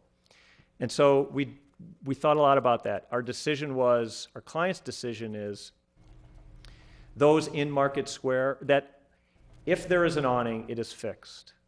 And those in Market Square have the opportunity to have no awning or an awning, and if they do, these are your choices. There are other areas where you have no choice, like on the Marshall Fields building.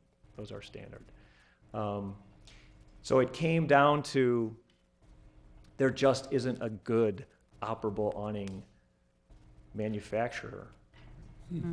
Unfortunately, it was not, as I think our client has proven, it was an issue of cost. Right.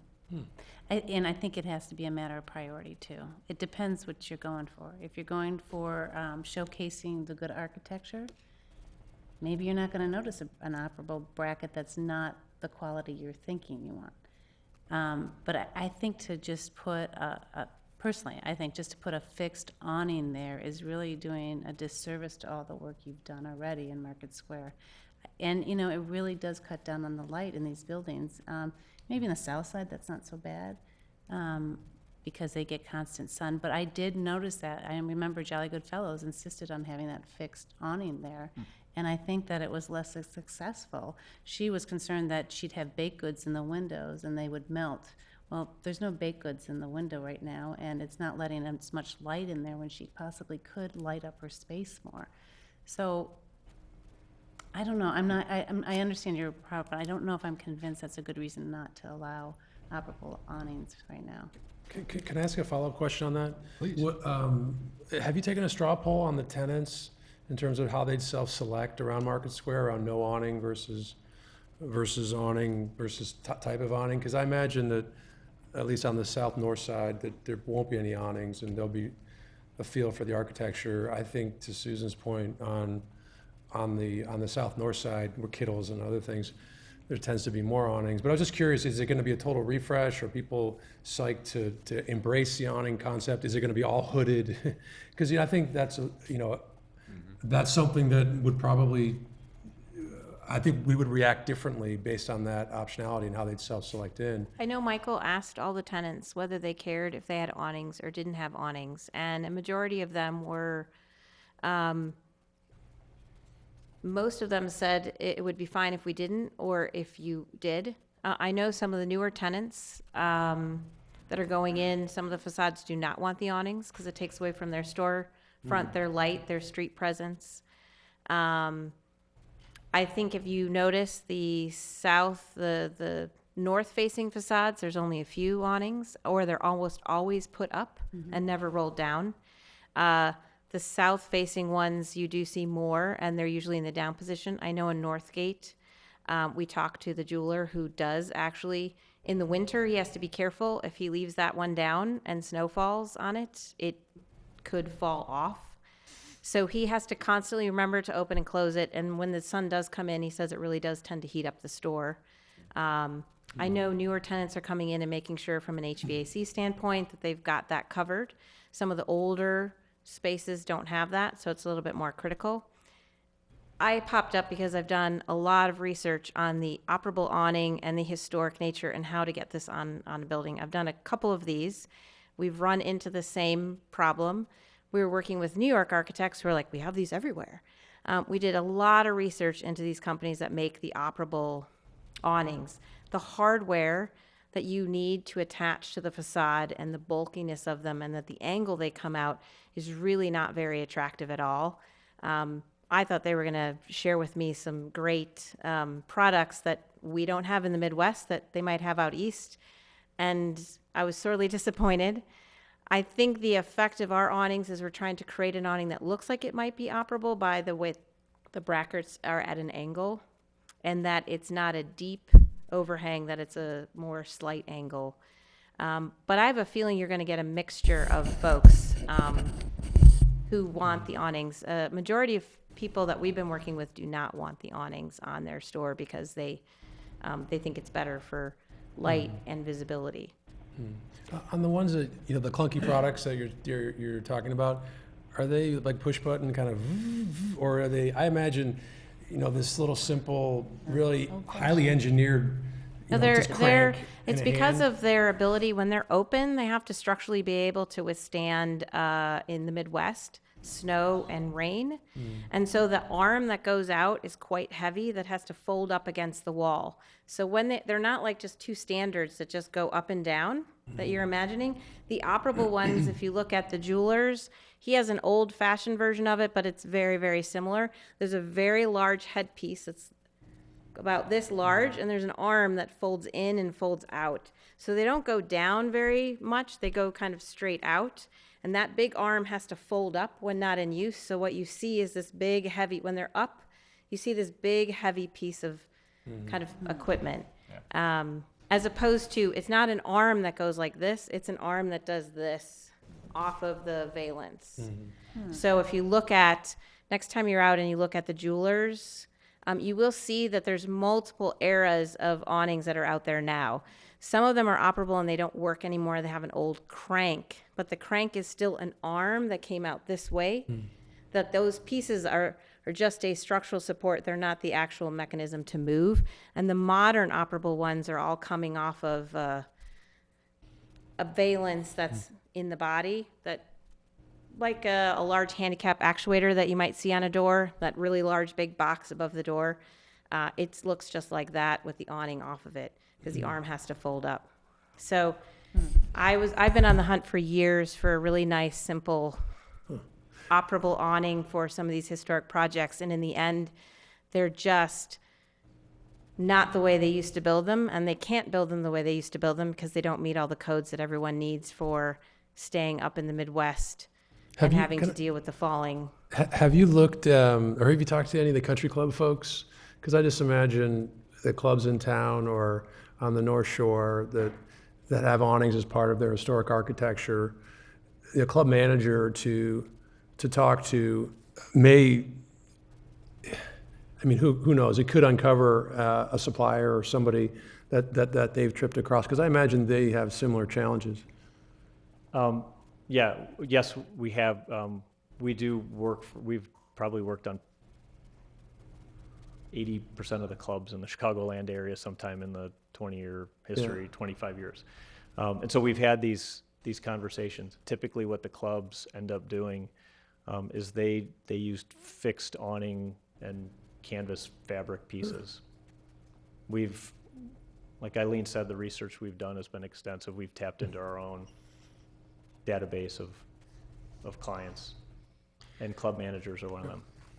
So I have a question just to make sure that the commissioners are clear on the request. The idea would be that in Market Square proper, the court, if you will, around the green, retailers would have a choice. Sometimes there'd be awnings, sometimes there wouldn't. When they do have awnings, they would have the variety that you've suggested here, which are either green or green and white striped, and they have one kind of bracket unless they're in the Marshall Fields building. Correct. On the east face of the Marshall Fields building, will all of those bays, those 8 bays, continue to have awnings, Correct. no matter what? Correct. And then on the west face of the Northgate building, would all of those bays have awnings? Yes. Okay, good. That's the way I understood it. Any other questions or deliberations? And I do want to make sure that everybody's satisfied that they understand and don't need more edification on Well, I just want awnings. to confirm with the audience. So you're proposing one color. Did I see you called it the Market Square Green in your? So there won't be multiple green colors. Yeah, Correct. it's just one green. It's either that one green or the one green and white stripes. So Correct. it's a Market Square green. That's just standard, right? No question about. And will it I mean, we haven't seen any colors, but I'm assuming it's going to match the Marshall Fields building. Is that That's true? what we need to look at. That's a kind of a strong baseline is to look at that. Because, that's one of our big struggles is the color.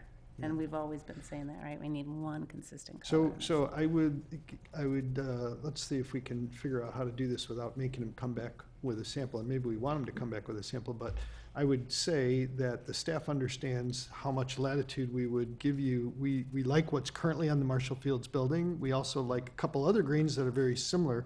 We don't want to go like to a really different blue or turquoise or quasi-green But without seeing it. didn't you say So- in your proposal, didn't I see that you were specifying one kind of green in here? Yes, but they didn't give it to us yet, so the No, but question is it- do we need to see it before we Oh, right, approve right, it? but I Just- think, Just to clarify, again, what you're doing tonight is giving us direction. Ah, yes. Currently, Thank you. in the design guidelines for signage and awnings, page 15, I believe, speaks to Market Square.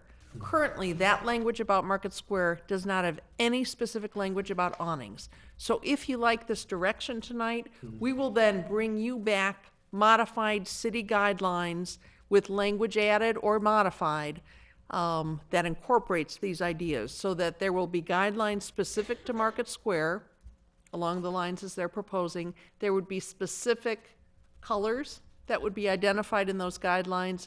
If awnings are consistent with those guidelines, then tenants or the owners of Market Square can simply come into the city and we can issue a permit. They won't need to come before the commission each time. So, Perfect. So in my exuberance to have only one color green, I forgot we weren't acting. So okay. let's see if we have any other input for, on awnings.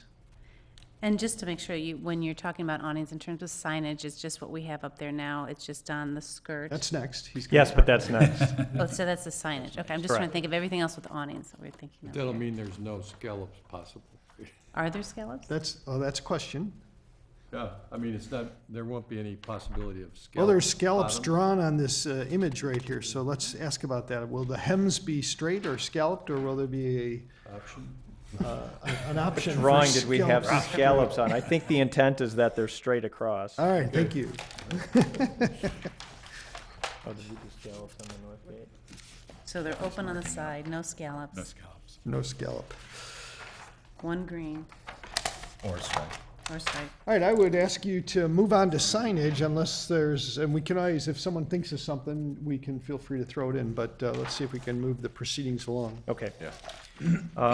Signage, we are looking at tonight for your review is 5 types of signage. First one being wall signs. The images that you see on the top are images you're familiar with. The actually 2 top ones are the historic. So we're proposing those 2 types. We noticed that there's another type of wall sign that Jolly Good Fellows added, and we feel that in the right application that would be appropriate, as well as 2 other types of wall signs that we have drawn below. One similar to the first one, but just more of a square proportion, and then kind of like Jolly Good Fellows, but in a horizontal condition, that would be a great wall sign. And this image indicates where text could go or not go on that panel, or if a logo is on that panel, where that logo could go. The parameters for which a logo could fill that sign is much smaller than the parameters for text. And just shows some ideas on where those signs could go in both a min and a maximum dimension. We took the liberty of helping us all review this with some photoshopped images. The building on the left, the vacated wine and cheese shop, between those 2 bay windows on the 2nd floor. We feel that that would be perhaps a good spot for a wall sign, but more of a square proportion. And then where Forest Bouderie currently has their pin-mounted letters on the masonry, it'd be nice to get that on a wall sign that is more compatible with the wall sign types that you see throughout the square. Real quick, the images on the left, we proposed we had a min or a maximum size for that square, which was 36-inch square. It's what's in our documents that were submitted last week. Candidly, we thought that might be a little tight, so we drew one that's a little bit smaller at 30-inch square and felt that that may be a more appropriate one. So, like I said, this process has been quite an evolution. specialty signs and horizontal mullion signs really are consistent with your current guidelines. We get a little bit more specific on what's permitted on the horizontal mullion sign, the attached letter, which is in the text below. Awning signs, as you mentioned, again, consistent with your current guidelines on the size and location of where that text could go. On window signs, again, keeping with your guidelines, what we would propose as far as the sign itself is to have a maximum of 3 descriptive words that could be part of that window sign. For instance, the detail says home and garden, if that was more descriptive and not part of the name of the store. And then a new type of sign in Market Square does exist throughout the commercial business district, is a projecting sign, also often noted as a blade sign. The plan that you see in the upper right-hand corner with the red kind of hash marks, we're trying to limit where those signs could go. Really, they're on what are brick piers that flanked the residential doors that would go up to the second floor apartments. These aren't signs that could go up high over a storefront because that space is really dedicated to a wall sign. This allows for visibility as one's walking up and down the sidewalk, kind of against the storefront. And we're showing 3 different options for those blade signs. The bracket is consistent with all 3, but the proportion of the placard that would have the text or logo on it could vary from a rectangle, an oval, and a square. We also took the liberty of photoshopping how some of the variety of these signs could go in place. As I mentioned, there's 5 types of signs, and what we're proposing is that a tenant could have up to 3 of these. And so these 2 photoshopped images show just that. The Talbot's has a wall sign and a projecting blade sign, and they could have storefront signage if they wanted, or they could use the horizontal mullion instead. The image on the left, you see a tenant that has tenant signage on the mullion as well as on the storefront, and a blade sign. And down the way, you have awnings that have signage on the valance. You get even further down the way, and you see another blade sign that is of square proportion. And so we thought that these were helpful tools, not only to us, but to you as well. That's our information on signage. So 2 quick questions. One is the concept is when you have the possible locations that you'd like to mix it up, right? You're not looking for all of these to be in one flavor or the other, but that you like the variation. So when you're talking to your tenants, you'll encourage that variation as much as you can so they don't all look the same. Correct. Yeah. And I had another one, but I'll think of it. Other questions? Yeah, I have a question. In regard to the 3 choices or 3 possible signs, am I understanding that correctly? Would they be able to have 2 of one kind, or do they have to be 1 choice from 3 distinct ones, or what's the goal there? 2 of one kind. So if Talbot's wanted 2 wall signs on their facade, is that what you're asking? Would that count as 1 type or 2? That's a good question. We didn't think of that. We didn't think that someone would want, honestly, we didn't think that someone would want 2 of the same type of sign. Well, frankly, the only one that comes to mind is that I could see somebody doing, if they had 2 flanking windows, they might have 2 window signs and one of a 3rd one, but I can't visualize wanting, or even thinking it looks good to have 2 brackets or 2 blade signs or 2 wall signs. particularly on one of the smaller storefronts. Corner might be the Corner would be a different situation. I think that actually they spoke to corners because even in the code, it gives you another opportunity around the facade. corner. But I'm just wondering if there's some way to get at describing that without, ending up with something that. We could maybe doesn't certainly describe that limit, and perhaps it's multiple blade signs count as multiple signs, and you're limited to 3. What we were looking at in kind of restricting it, allowing some flexibility, is understanding that tenants on the north side of the square have a different condition than tenants on the south side. The tenants, and consequently these 2 photos, the tenants on the north side, many of these tenants have this shallow or this roof line over their storefront, and really takes out of play the opportunity for a wall sign, because we're not proposing to allow wall signs up on, up in this bay window. A wall sign could only go right above the storefront if it's that type of wall sign. And so we wanted to provide the opportunity for other varieties where they can't have a wall sign. We wanted to see how all of these go together. We didn't contemplate if somebody had 2 wall signs or 2 blades.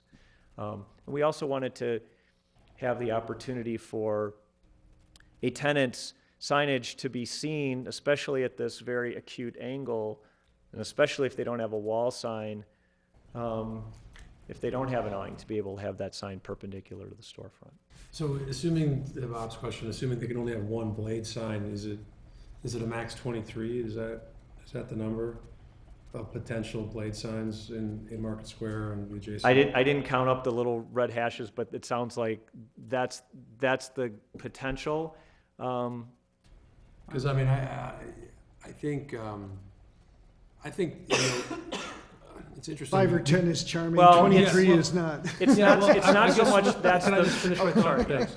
So, I guess, so my perspective on how we've handled this in the past is that it's been fairly opportunistic, with the back of our minds thinking, gosh, wouldn't it be great to have some guidelines and some cohesiveness and some configurations to apply to something that will maintain the character and charm of this space.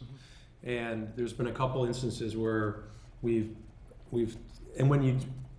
as you do it one-off, you tend to think through the lens of the business owner and what their purpose is. And this is an opportunity for us to think of that collectively, to do something that the community will then see and go, wow, that's pretty cool, they got it right.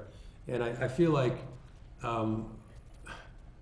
without thinking about the possibilities and the unconstrained, you just have to assume that as a rational actor, each one of these businesses is going to enter into an arms race to get the most signage to draw the most traffic. That's just how people will behave. And so I just feel like we need to think about that as we develop these guidelines. And I'm just curious if all of them have asked you for blade signs, and some people are going to want them that don't get them here, or kind of where did this 23 come from? Sure. And how is it designed? How is it thought of? Because I think that really important conversation. It's a great point, and how it was thought of, but perhaps at its worst case, how it could get implemented, and how we can kind of work to get together on this, is we didn't think of it as 23 as a number of blade signs. Just as wall signs were not there are more than 23 places a wall sign could go. That wall sign could go here, it could go here, it could go there, it could go there. It could go anywhere in this zone, and it doesn't necessarily say there's going to be 4 wall signs there. And so what we wanted to do with the wall signs is it's got to go above the storefront, and it needs to be a certain distance away from architectural elements like that bracket or the end of the wall. So using that kind of thought process as we did on the blade signs is we wanted to restrict where blade signs could go, which in our mind didn't say a blade sign is going to go in every one of those places. And so I think working together, we got to figure out how can we narrow, or how can we pinpoint where they're permitted and consequently say where they're not permitted, without permitting a blade sign in every one of those spots. See, I would argue you kind of did that. I would argue that the red dashes are where there's logical demand for all blade signs. And if you look at Jolly Good Fellow, they have a big wall sign, and then you have the Bootery, which has perfect signage already, and it would be kind of redundant. And then Marshall Fields is one entity, Correct. And the other 2 are the 2. So this is just my read on it, that it's been maximum saturation for available wall signs or panels, just where it would logically be demanded. But there's only 16 tenants where there's 23 locations Yeah. shown. I guess that's my I mean, other point. I I just mean, counted to them. Bob's point, can you have two and all that? And then So, another question, as long as you're throwing it out there, is, are these only for first floor tenants? Or Mhm. is it possible Yes. that okay, yeah. that's good to know. Well, I kind of want to jump off of that because we just went through this process for the projecting signs with Jolly Good Fellows. And it was quite a long process. And she came back here 3 times. Remember that? I mean, we really, really revisited this because she wanted a projecting wall sign. And we did mock-ups. And our big concern was, okay, precedent. If we allow one projecting sign, how are we going to feel when we look down that row of Market Square and we see all these projecting wall signs? And as a group, we decided we didn't like that, because then what was going to be happening is all you see is all these signs and you kind of lose the architecture. And if you think about it logically, all the signage you're proposing right now is sufficient for identifying the business, and that's what the signage is all about. We've always gotten away from advertising for signage. So really, if you're thinking about at a pedestrian level or at a car level, a projecting sign is really redundant, because at a pedestrian level, you're going to have the door sign, you're going to have the window sign. For the car, for the vehicle level, you're going to have the wall sign. You're going to have many options to meet those 2 needs of identifying the business, and so the wall sign really becomes more of a decorative feature. It's more of an advertising. It's not really a business identifying. So if you try to look at that, what's really necessary to identify these businesses from the different viewpoints, I really think that the projecting sign is going to be a negative to the architecture and redundant in terms of the identifying. So, and I think that's what we kind of concluded through that whole process with Jolly Good Fellows, and she came back with a proposal for that wall sign, which I think has been meeting her needs for identifying her business from across at the train station, and yet it fits in with being more subtle and not disrupting the architecture. Well, I would add on that, I mean, there's also, so we have a chance here to get some of the things that maybe we wish we hadn't done one-off that doesn't lend itself to a cohesive feel. And it's ironic that Fred's here because he was involved in some of the petitions, one of Right, which remember this? is Yeah. being regressed or addressed on the north gate in terms of the awnings. But that was controversial to just even have a little plaque that looks like an English pub kind of thing that's very tastefully done and colored on that tower, and is that tower sacrosanct? And so all these different parts, it's like pushing a balloon, we have to kind of figure out the constraints and what's the right configuration. And that's why I'm asking this question, because we could, if we give the tenants certain degrees of freedom and then just they go, we could get to something that just isn't what we thought was in the spirit of it or what we thought was going to be reasonable. But it's like a teenager, they're going to give them an inch to take a mile. So I'm just curious how we should think about this. And I don't want to deliberate, but I was curious how you came up with those, if it was tenant driven, just like the Jolly Good Fellow discussions that we had on a one-off basis, or if it was just you guys imposing them on your own and not really with much interaction, or just. No, there was a lot of deliberation with our client, and our client talking with his tenants. This was certainly nothing that OKW thought, hey, let's throw some more architecture on this beautiful building, by no means. I think as far as, I understand what you're saying. I respectfully disagree on some of the points, what you're saying regarding a projecting sign, especially when, from a pedestrian level, when you are within 10 feet of a storefront. And Market Square, unlike any other place, you're going to walk from storefront to storefront. That a blade sign, that a projecting sign perpendicular to storefront is a business identification sign. It is purely for the pedestrian. It's not for the automobile. That's what a wall sign is for. But a blade sign is for that pedestrian. And our tenants feel that. Our client feels that. He wants to respond to his tenants as best and respectfully as he can. I think Market Square is a different place than other places. But the one thing I would throw in is that, we're looking at a rendering here and there's a charming blade sign in it. but there's only one, and it's effective as a signage device when there's one or maybe Correct. two, but the minute you put in 20 of them, and I know that's not what you're proposing, Yeah. they cease to be effective because now it's confused and no one notices that. That's why, that's why one is so effective. That's why everybody wants the one, because it's the only sign that's reaching out and grabbing you as you're walking by. So, I think for us to be thinking about too, and for you to be thinking about is we really don't want a lot of blade signs. And I'm personally, I remember the Jolly Good Fellows conversation a little bit differently because I think we were responding to that specific corner, and we thought that the signage on that corner didn't want to hang over the top of the people turning that corner, and the wall sign was more appropriate, but I don't think that we were necessarily grading blade signs altogether that day. But we are doing it now, so, I mean, obviously, Susie's telling you her. That is prerogative, absolutely so. a location that we would not, Right, I think nobody would want to see a blade sign. And so we looked at the architecture of the building, and if there is a blade sign, so I think part of the discussion we want to get is can blade signs be a part of this environment? Yeah. Is one. And then if so, what is the look of that blade sign or the variety of that? And is this appropriate?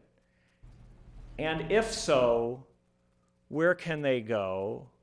And so we were very careful with all this. And then if so, is there a maximum number? Nobody wants to see 23 or 20 or a dozen on this side. I think, 3 or 4 on a facade are gonna be fine. Is there a way to not only fine tune where they go, but perhaps is there an opportunity to limit the number? I don't know. I do know that That does bring me up to a point about this, is I think in one point you were saying that maybe we wouldn't review each individual tenant. And I think going through these discussions with the awning and signage, we're gonna have to review each one still, just so we maintain that control, because otherwise, who knows what it's gonna look like? You know what I mean? If we don't review each individual tenant that comes up with signage or awnings. well, I think the point is to grant a standard that we don't have to grade, and then to the extent, so for example, if we think that blade signs are just something that we can't give them a standard on, and we have to see every one of them, then that's okay, that we can tell them that, and then they have to always come up with them but I don't think it's reasonable for Market Square to say, you have to show us every tenant facade. I think there must be a standard we can approve that says if you follow these rules, and that's what they have today. What do we They do have now? rules. Right, so I'm kind of saying the same kind of procedure we have today. What we do today is if signage meets the code, which includes the design guidelines, then it does not have to go before either the Historic Right. Preservation But we Commission still if it's in see the 'em. district, Right. or Building Review Board. Yeah, so what's net Because I think there new, was a proposal that they were saying that we wouldn't have, as our board, we wouldn't see it, they would just sign off it. No, we don't see them now. we don't see them now, but so, but Correct. what's net, but If what- the guidelines are met, you do not see them. What we're suggesting is that we relook at the guidelines. I think with respect to awnings, right now in Market Square, there are no specific guidelines. So this is what they've proposed actually addresses some concerns I've heard from the commission in the past. But to take the signage guidelines, and again, tonight, I think what we're looking for is direction from you so that we can come back to you with some suggested language. I think the concept of, what we've heard from tenants is they do want some flexibility. What we've heard from the new owners is that they do want some flexibility. But how is that limited? How is it controlled? And if something goes beyond that, yes, it would still come to the commission. Yeah, I have a question. I read through the sign orders because I wasn't too familiar with it. I didn't see anything. Is it the acceptable standard in the Central Business District to allow 3 signs per, or are we making a special thing for Market Square? The current code does allow 3 signage types. It specifies that they have to be wall, window, and awnings. But I mean, and but you I can mean, have all I'm 3 of asking if those. it permits one unit to have 3 signs. It does, It yes. does. One unit to have 3 signs. In every case, there is a maximum square footage for the sign, either square footage or % of the storefront. So that would still control The total. the total square footage of signage, but I also heard some questions that we might want to address. Could someone choose to have 2 blade signs, for instance, or 2 projecting signs? So I think we can come back with some language that tries to put some arms around this and then see how you react. But I think the goal is to continue the current practice. If the guidelines are met, we could proceed, we could expedite and issue a permit. If the guidelines are not met, then they need to come Yeah. before you with each individual request. Right, but we could also exclude the blade signs from those standard guidelines and just, stick to the current process in terms of square footage and window, That's right. awning and signage on top. That's absolutely right. Right, and I think that's really the incremental here, the net new, the agita is, the dynamic that the proliferation of signs in the square will happen. And what soon will happen as soon as it's very apparent from the feedback that there's going to be a restricted number. So the first guys that go for it will then get it, and then there'll be a rush to that. And then they'll be like, well, why were they granted and we weren't? And so it's a little bit of an all or nothing type kind of conversation, because that may not be perceived as fair, and so it's a tricky thing, and I think the blade signs. Doesn't have to be fair. Yeah, well, I think that's we I can guess talk I- about it. I if a could see blade- that differently too, if you simply remain silent on projecting signs in the guidelines, and each individual request comes before you, then I think you get more into the issue of fairness. If instead, there are certain areas of appropriateness that are identified just from an architectural perspective of where projecting signs could be, and perhaps layered on top of that there could be a maximum of X projecting signs in any area, you may actually be better getting to your issue than if you just said, okay, if you want a projecting sign, come before us. Because how do you say no to the first, or yes to the first 3 and no to the 4th? Right. When you don't have guidelines? You know what always helps us in this is just mock-ups. And I know, it's really tough to talk about like this without really being all on the same page of what we're actually looking at. I don't know where that comes into it, but it always seems to center our discussion much better when we know what we're talking about, whether it's awning color or what is it gonna look like with a bunch of signs in a certain area, like especially with the projecting signs. But you still get back to allocating a scarce number of projection signs within, these quadrants. And we could say, well, there's only 3 per X number of square foots or number of storefronts, and if that's what we think is max, then yeah, okay, then people will come to us and ask for one, and the first one there who really wants it will maybe get it, and maybe that's the best we can do. Commissioner Pretzlack, if I could add that might help with some things. So where we're showing the possibilities of blade signs are typically on the brick piers flanking these doors. And you see that in the foreground on the image on the left, we're not proposing a blade sign on those brick piers because they have the bracket. So we limit that. Perhaps there's an opportunity, do we limit, it could go on either one of those piers, but it can't go on both of those piers. Is that something to look at? So that starts to say there may be 23 places, but right now it just cut the maximum in half or something like that. That's a thought. Another thing is when we look at how if we're looking at fixed awnings and its bracket, and how a fixed awning and its bracket, as Jolly Good Fellow shows, that bracket is mounted to the masonry pier. Well, just because of the bracket being there, you couldn't have that and a blade sign. So it's almost like you can't have both the awning and the blade sign because they're going to conflict with one another. And I know. I think that's I'm going to tell you how I feel. Sorry, but That's why you're here. it kind of reminds me of. Do you remember we had this conversation that people are going to get off the train and they're going to go right to this big map of the "you are here" and here's where all the stores are? It's the same thing. You can confuse activity with real achievement in terms of driving traffic. And I think Susan's point, while you disagreed, her central point was that it's a redundancy. It's not necessary. There's going to be pedestrians walking there looking at the windows and seeing the initial signage. If we just say no blade signs, people aren't going to find their signs. Is there going to be a higher probability of them driving traffic because they're a a sign exists. I mean, I think that's a hypothesis that you could test, but I think we would refute. I mean, in the case of this, going here and seeing this mall-like structure that was going to be, put into the sidewalks, and people walking to the trains and looking at a map, that was the proposed solution. And then we said, well, maybe there's something that you could put a mount with the map that's more discreet, and it's in a cove here and on the side of Northgate, and that seemed to be okay. And so, I don't know. I haven't talked to every single tenant, and maybe we should get some of that type of feedback with them. But I just don't think that a blade sign is going to be the panache to drive all kinds of traffic. I know mean, there it's was just- one place, If a blade sign counts as 2 signs, then there's no incentive really to apply that, so. but there was other places where we talked that blade signs would be more appropriate. If you remember, it was down the Bank Lane flanks where the visibility is really not great for some of those storefronts. But we just didn't think that it was appropriate in the main part of the square. Because you're going for identification, right? Not advertising, so you want to ID those. Wells brought up something that makes a question. In figuring this square footage, with a blade sign, you have to count both sides, is that correct? Correct. For the area? Correct.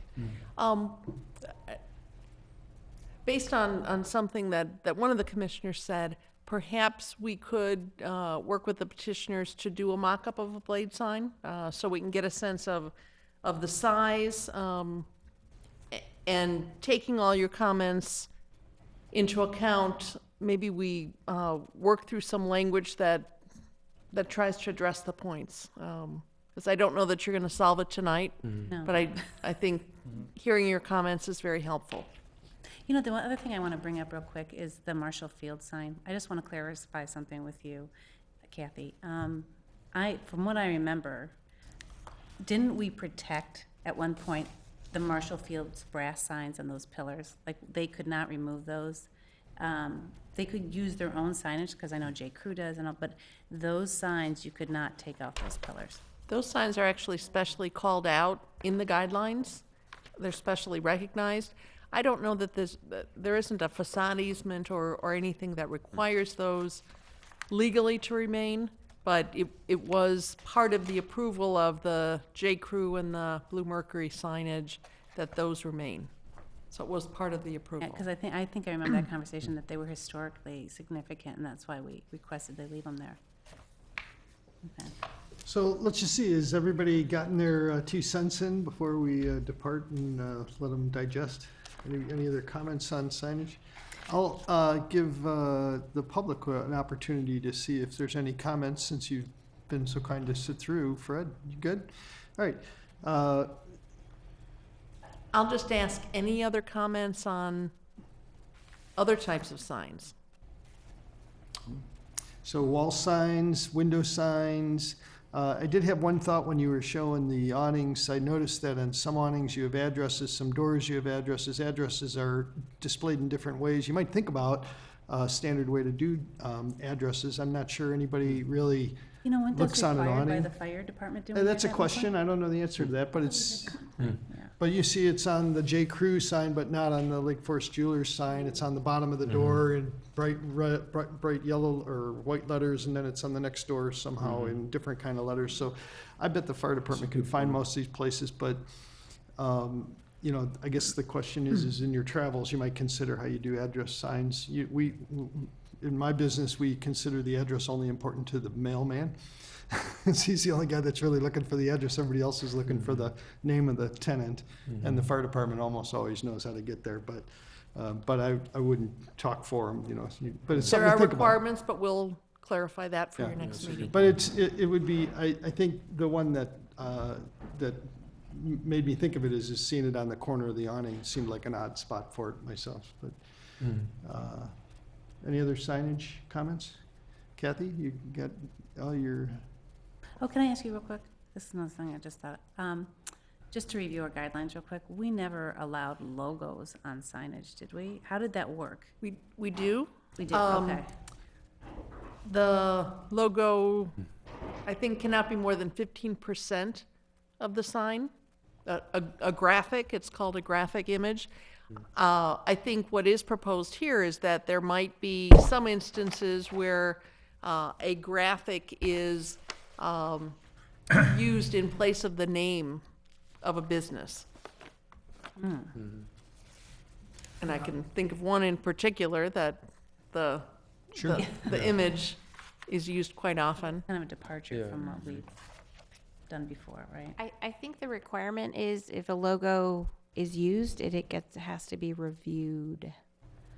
If I'm not correct, you specify the size and the shape, and that the logo itself, if it's not a graphic in the sign, has to be approved at this point by the commission or the review board, depending on where it's at.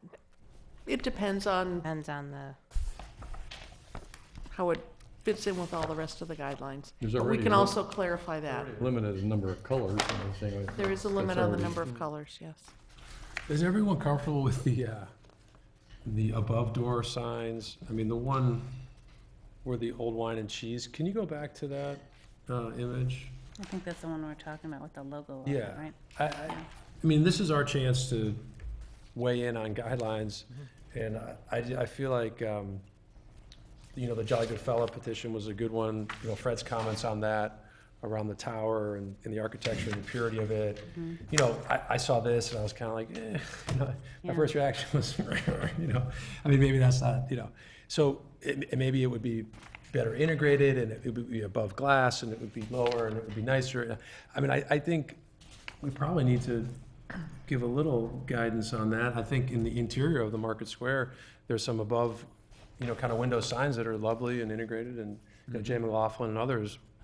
But on the perimeters and there and the towers, I mean, I guess this is a time for us to chime in. So, I What do you guys think, say? I think, sometimes that square just didn't hit as, when you see those long board signs, the square looked a little, to me, I'm just saying my opinion, just looks a little bit more awkward. And I guess I go back to looking at Shaw's original design for the board signs was more like a rectangle.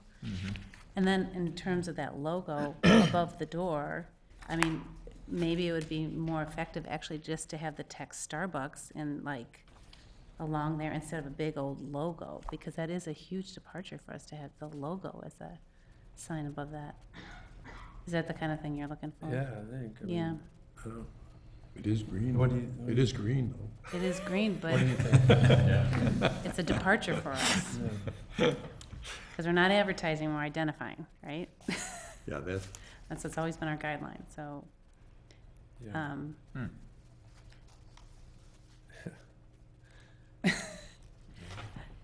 What do So you think, John? you better go back to that last image.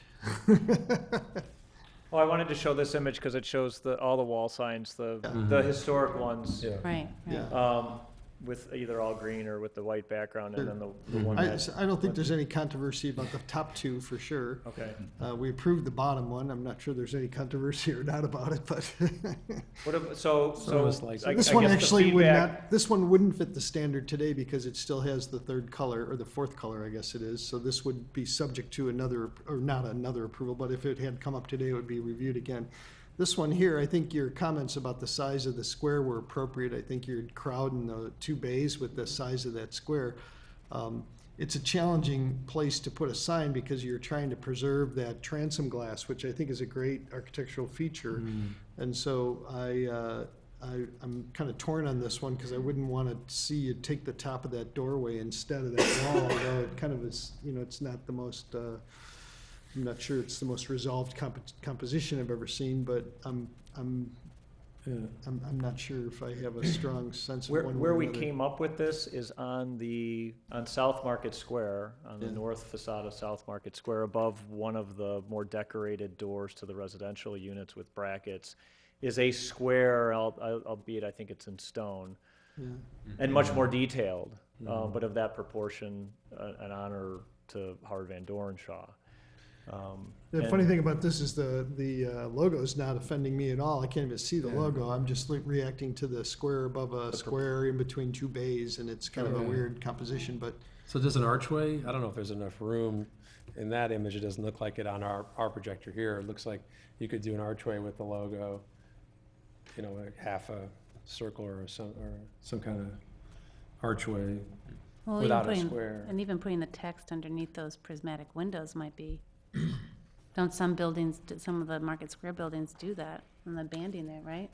Sure, is that there would be an opportunity for this tenant to be able to put signage on that horizontal mullion. That was one of the options. Between that, this tenant, the opportunity for a wall sign is much more limited. And so that's why we looked at a wall sign above the front door. The horizontal wall sign just was too stubby, so that's where we came up with the square proportion and actually scaled it down. It's really, kind of one of the only spots that it's most appropriate. Be a great opportunity for a blade sign. Yeah. But we don't They wouldn't permit a want blade one. sign up. Our Just kidding. comprehensive, we're not permitting one. I was just picking a fight, I know. sorry. Wouldn't see it from the train. You know, Um, one thing that this drawing really illustrates is the, how nice it is when you have some restraint on what's on the glass.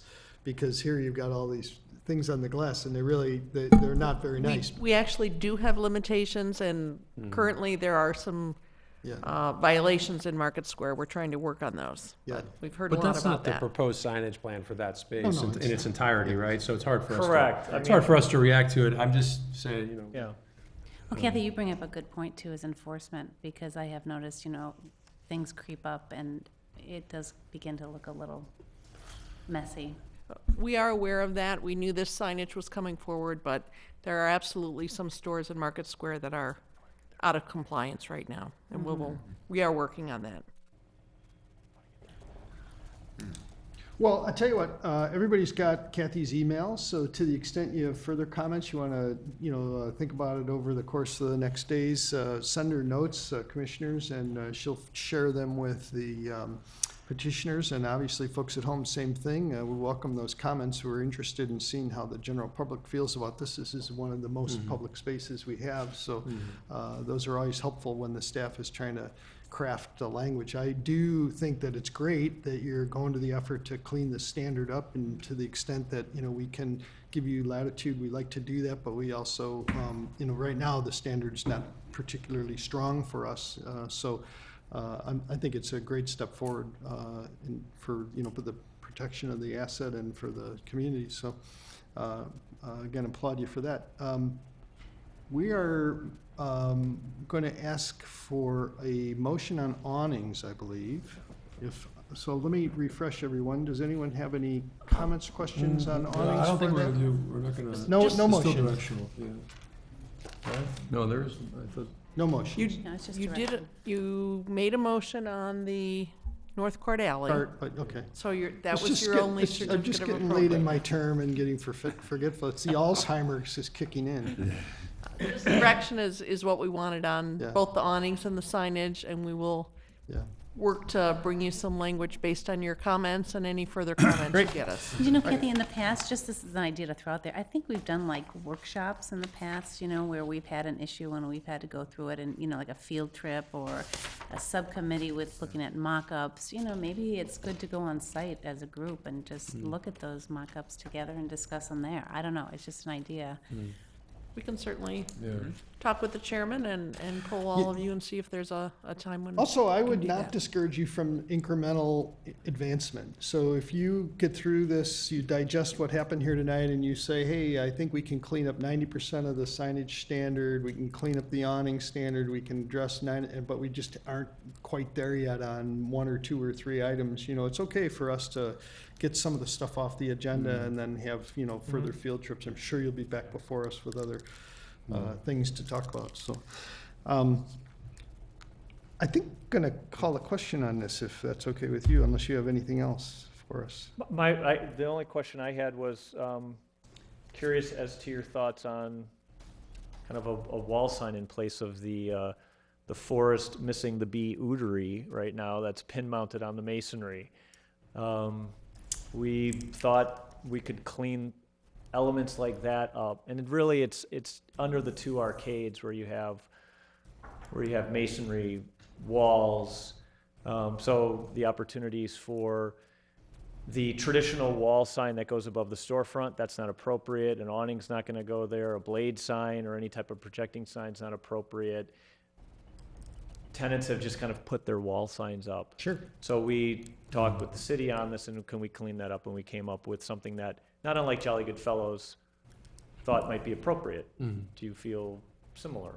Any comments on that? To me, that looks a little large right now in terms of the size. I mean, is that the size that you're proposing for Forest Bouderie? That would be the maximum size. It's, the actual Forest Bouderie letters are smaller than their current letters, but I think think it's that's the more one, visible. that's the one drawback of changing it from a pin-mounted solution to the board-mounted solution, is you might actually make the sign feel like it's heavier to the pedestrian walking by. You know, from a distance, looking at the car view, it doesn't even affect you. You know, it's dark, you don't even really see it. At the pedestrian level, it may appear a little bit clumsy, and I think Susie's got a good point. It does feel a little bit heavy, but I think that's a question for refinement. So if you're seeking a standard, maybe you keep you keep some restraint to the standard in those locations. And, if you could always ask for more, but, the design of it appropriate, but scale it down a little bit, or? what do you Yeah, think? I mean, if he's following the guidelines of what Shaw, his original signs, that's what Jolly Good Fellows did. They followed the design guidelines of what was there. That's how she designed her sign. Sure. Did some research on that, which was, follow what's the precedent, right? I think that's it's better. It's visible. The pin signs are not really that visible. But, in terms of designing, maybe follow what the original design signs look like and maybe scale it down a little bit, yeah. Okay. I don't know. That was just my opinion. I don't know if anyone else. No, I think that was I think that's an observation that's worth noting, yeah. Anybody else? All good? All right, well, hopefully we've given you some Thank you. food to think about. Like I said, this was probably the most brain damage we've done on this one tough topic. So we appreciate your We feel your pain. insight. Thank you. All right, good. All right, now is an opportunity for public to address the Historic Preservation Commission on any non-agenda items, if we have any non-agenda items. Chairman, could I change my hats to being the public for a second? Sure, go for it. You are And still part of the I'll public. be super brief because it's already late. But I thought that the commission might be interested to learn, and perhaps the preservation community in town might be interested to learn, that a new master planning process for the Fort Sheridan Forest Preserve, after several years of being moribund, has been reinitiated by the Lake County Forest Preserve District. And a public meeting will be held on Wednesday, April 9th from 5 to 7 p.m.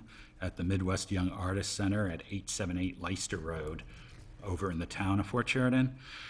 Just a couple comments if I could. I believe that the approximately 150 acres of the Fort Sheridan Forest Preserve, situated within the city limits of the city of Lake Forest, with its approximately 3/4 of a mile of beach, represents the largest lakefront park within the city limits of Lake Forest. Originally laid out by the renowned landscape architect Simmons, this property has played an important role in the history of the city and the region. I think nowadays, most importantly, the portion of the preserve within the city limits of Lake Forest is the setting for the old post cemetery of Fort Sheridan. Really among the most historic and patriotically sacred cemeteries in our area, being the final resting place of casualties and veterans of America's wars, from the Plains Indian Wars to the Spanish-American War, World War I, World War II, the Korean War, the Vietnam War, and today's continuing conflicts. And I note that the Fort Sheridan Preserve is subject to both historic preservation and archaeological easements.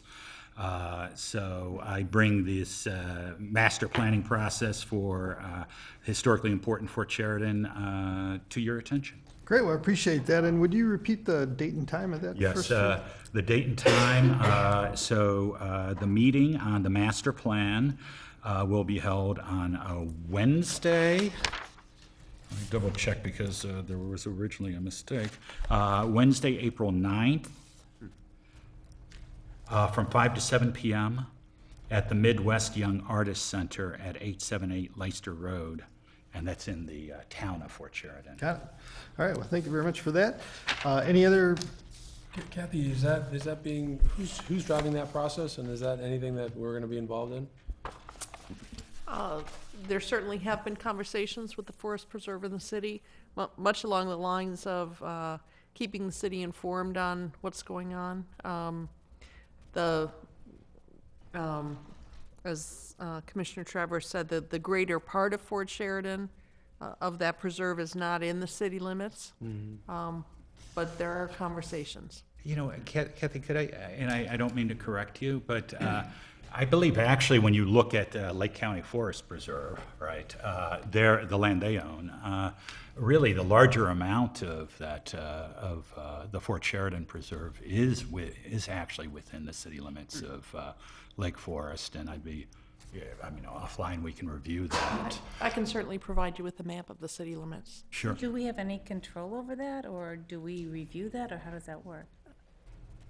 Certainly, there's opportunity for input, for public input. The Forest Preserve is developing that master plan. But as a board, we don't have any purview? No. of that.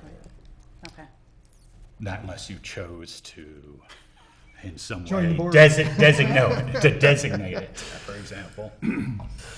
All right, I don't think there's any other further staff comments unless there are. I think our next meeting is April 29th, I believe. Correct. So with that, I'll ask if there's a motion to adjourn. So moved. A motion's been made and seconded. Second. There it is. All in favor say aye. Aye. All right, thank you and good night.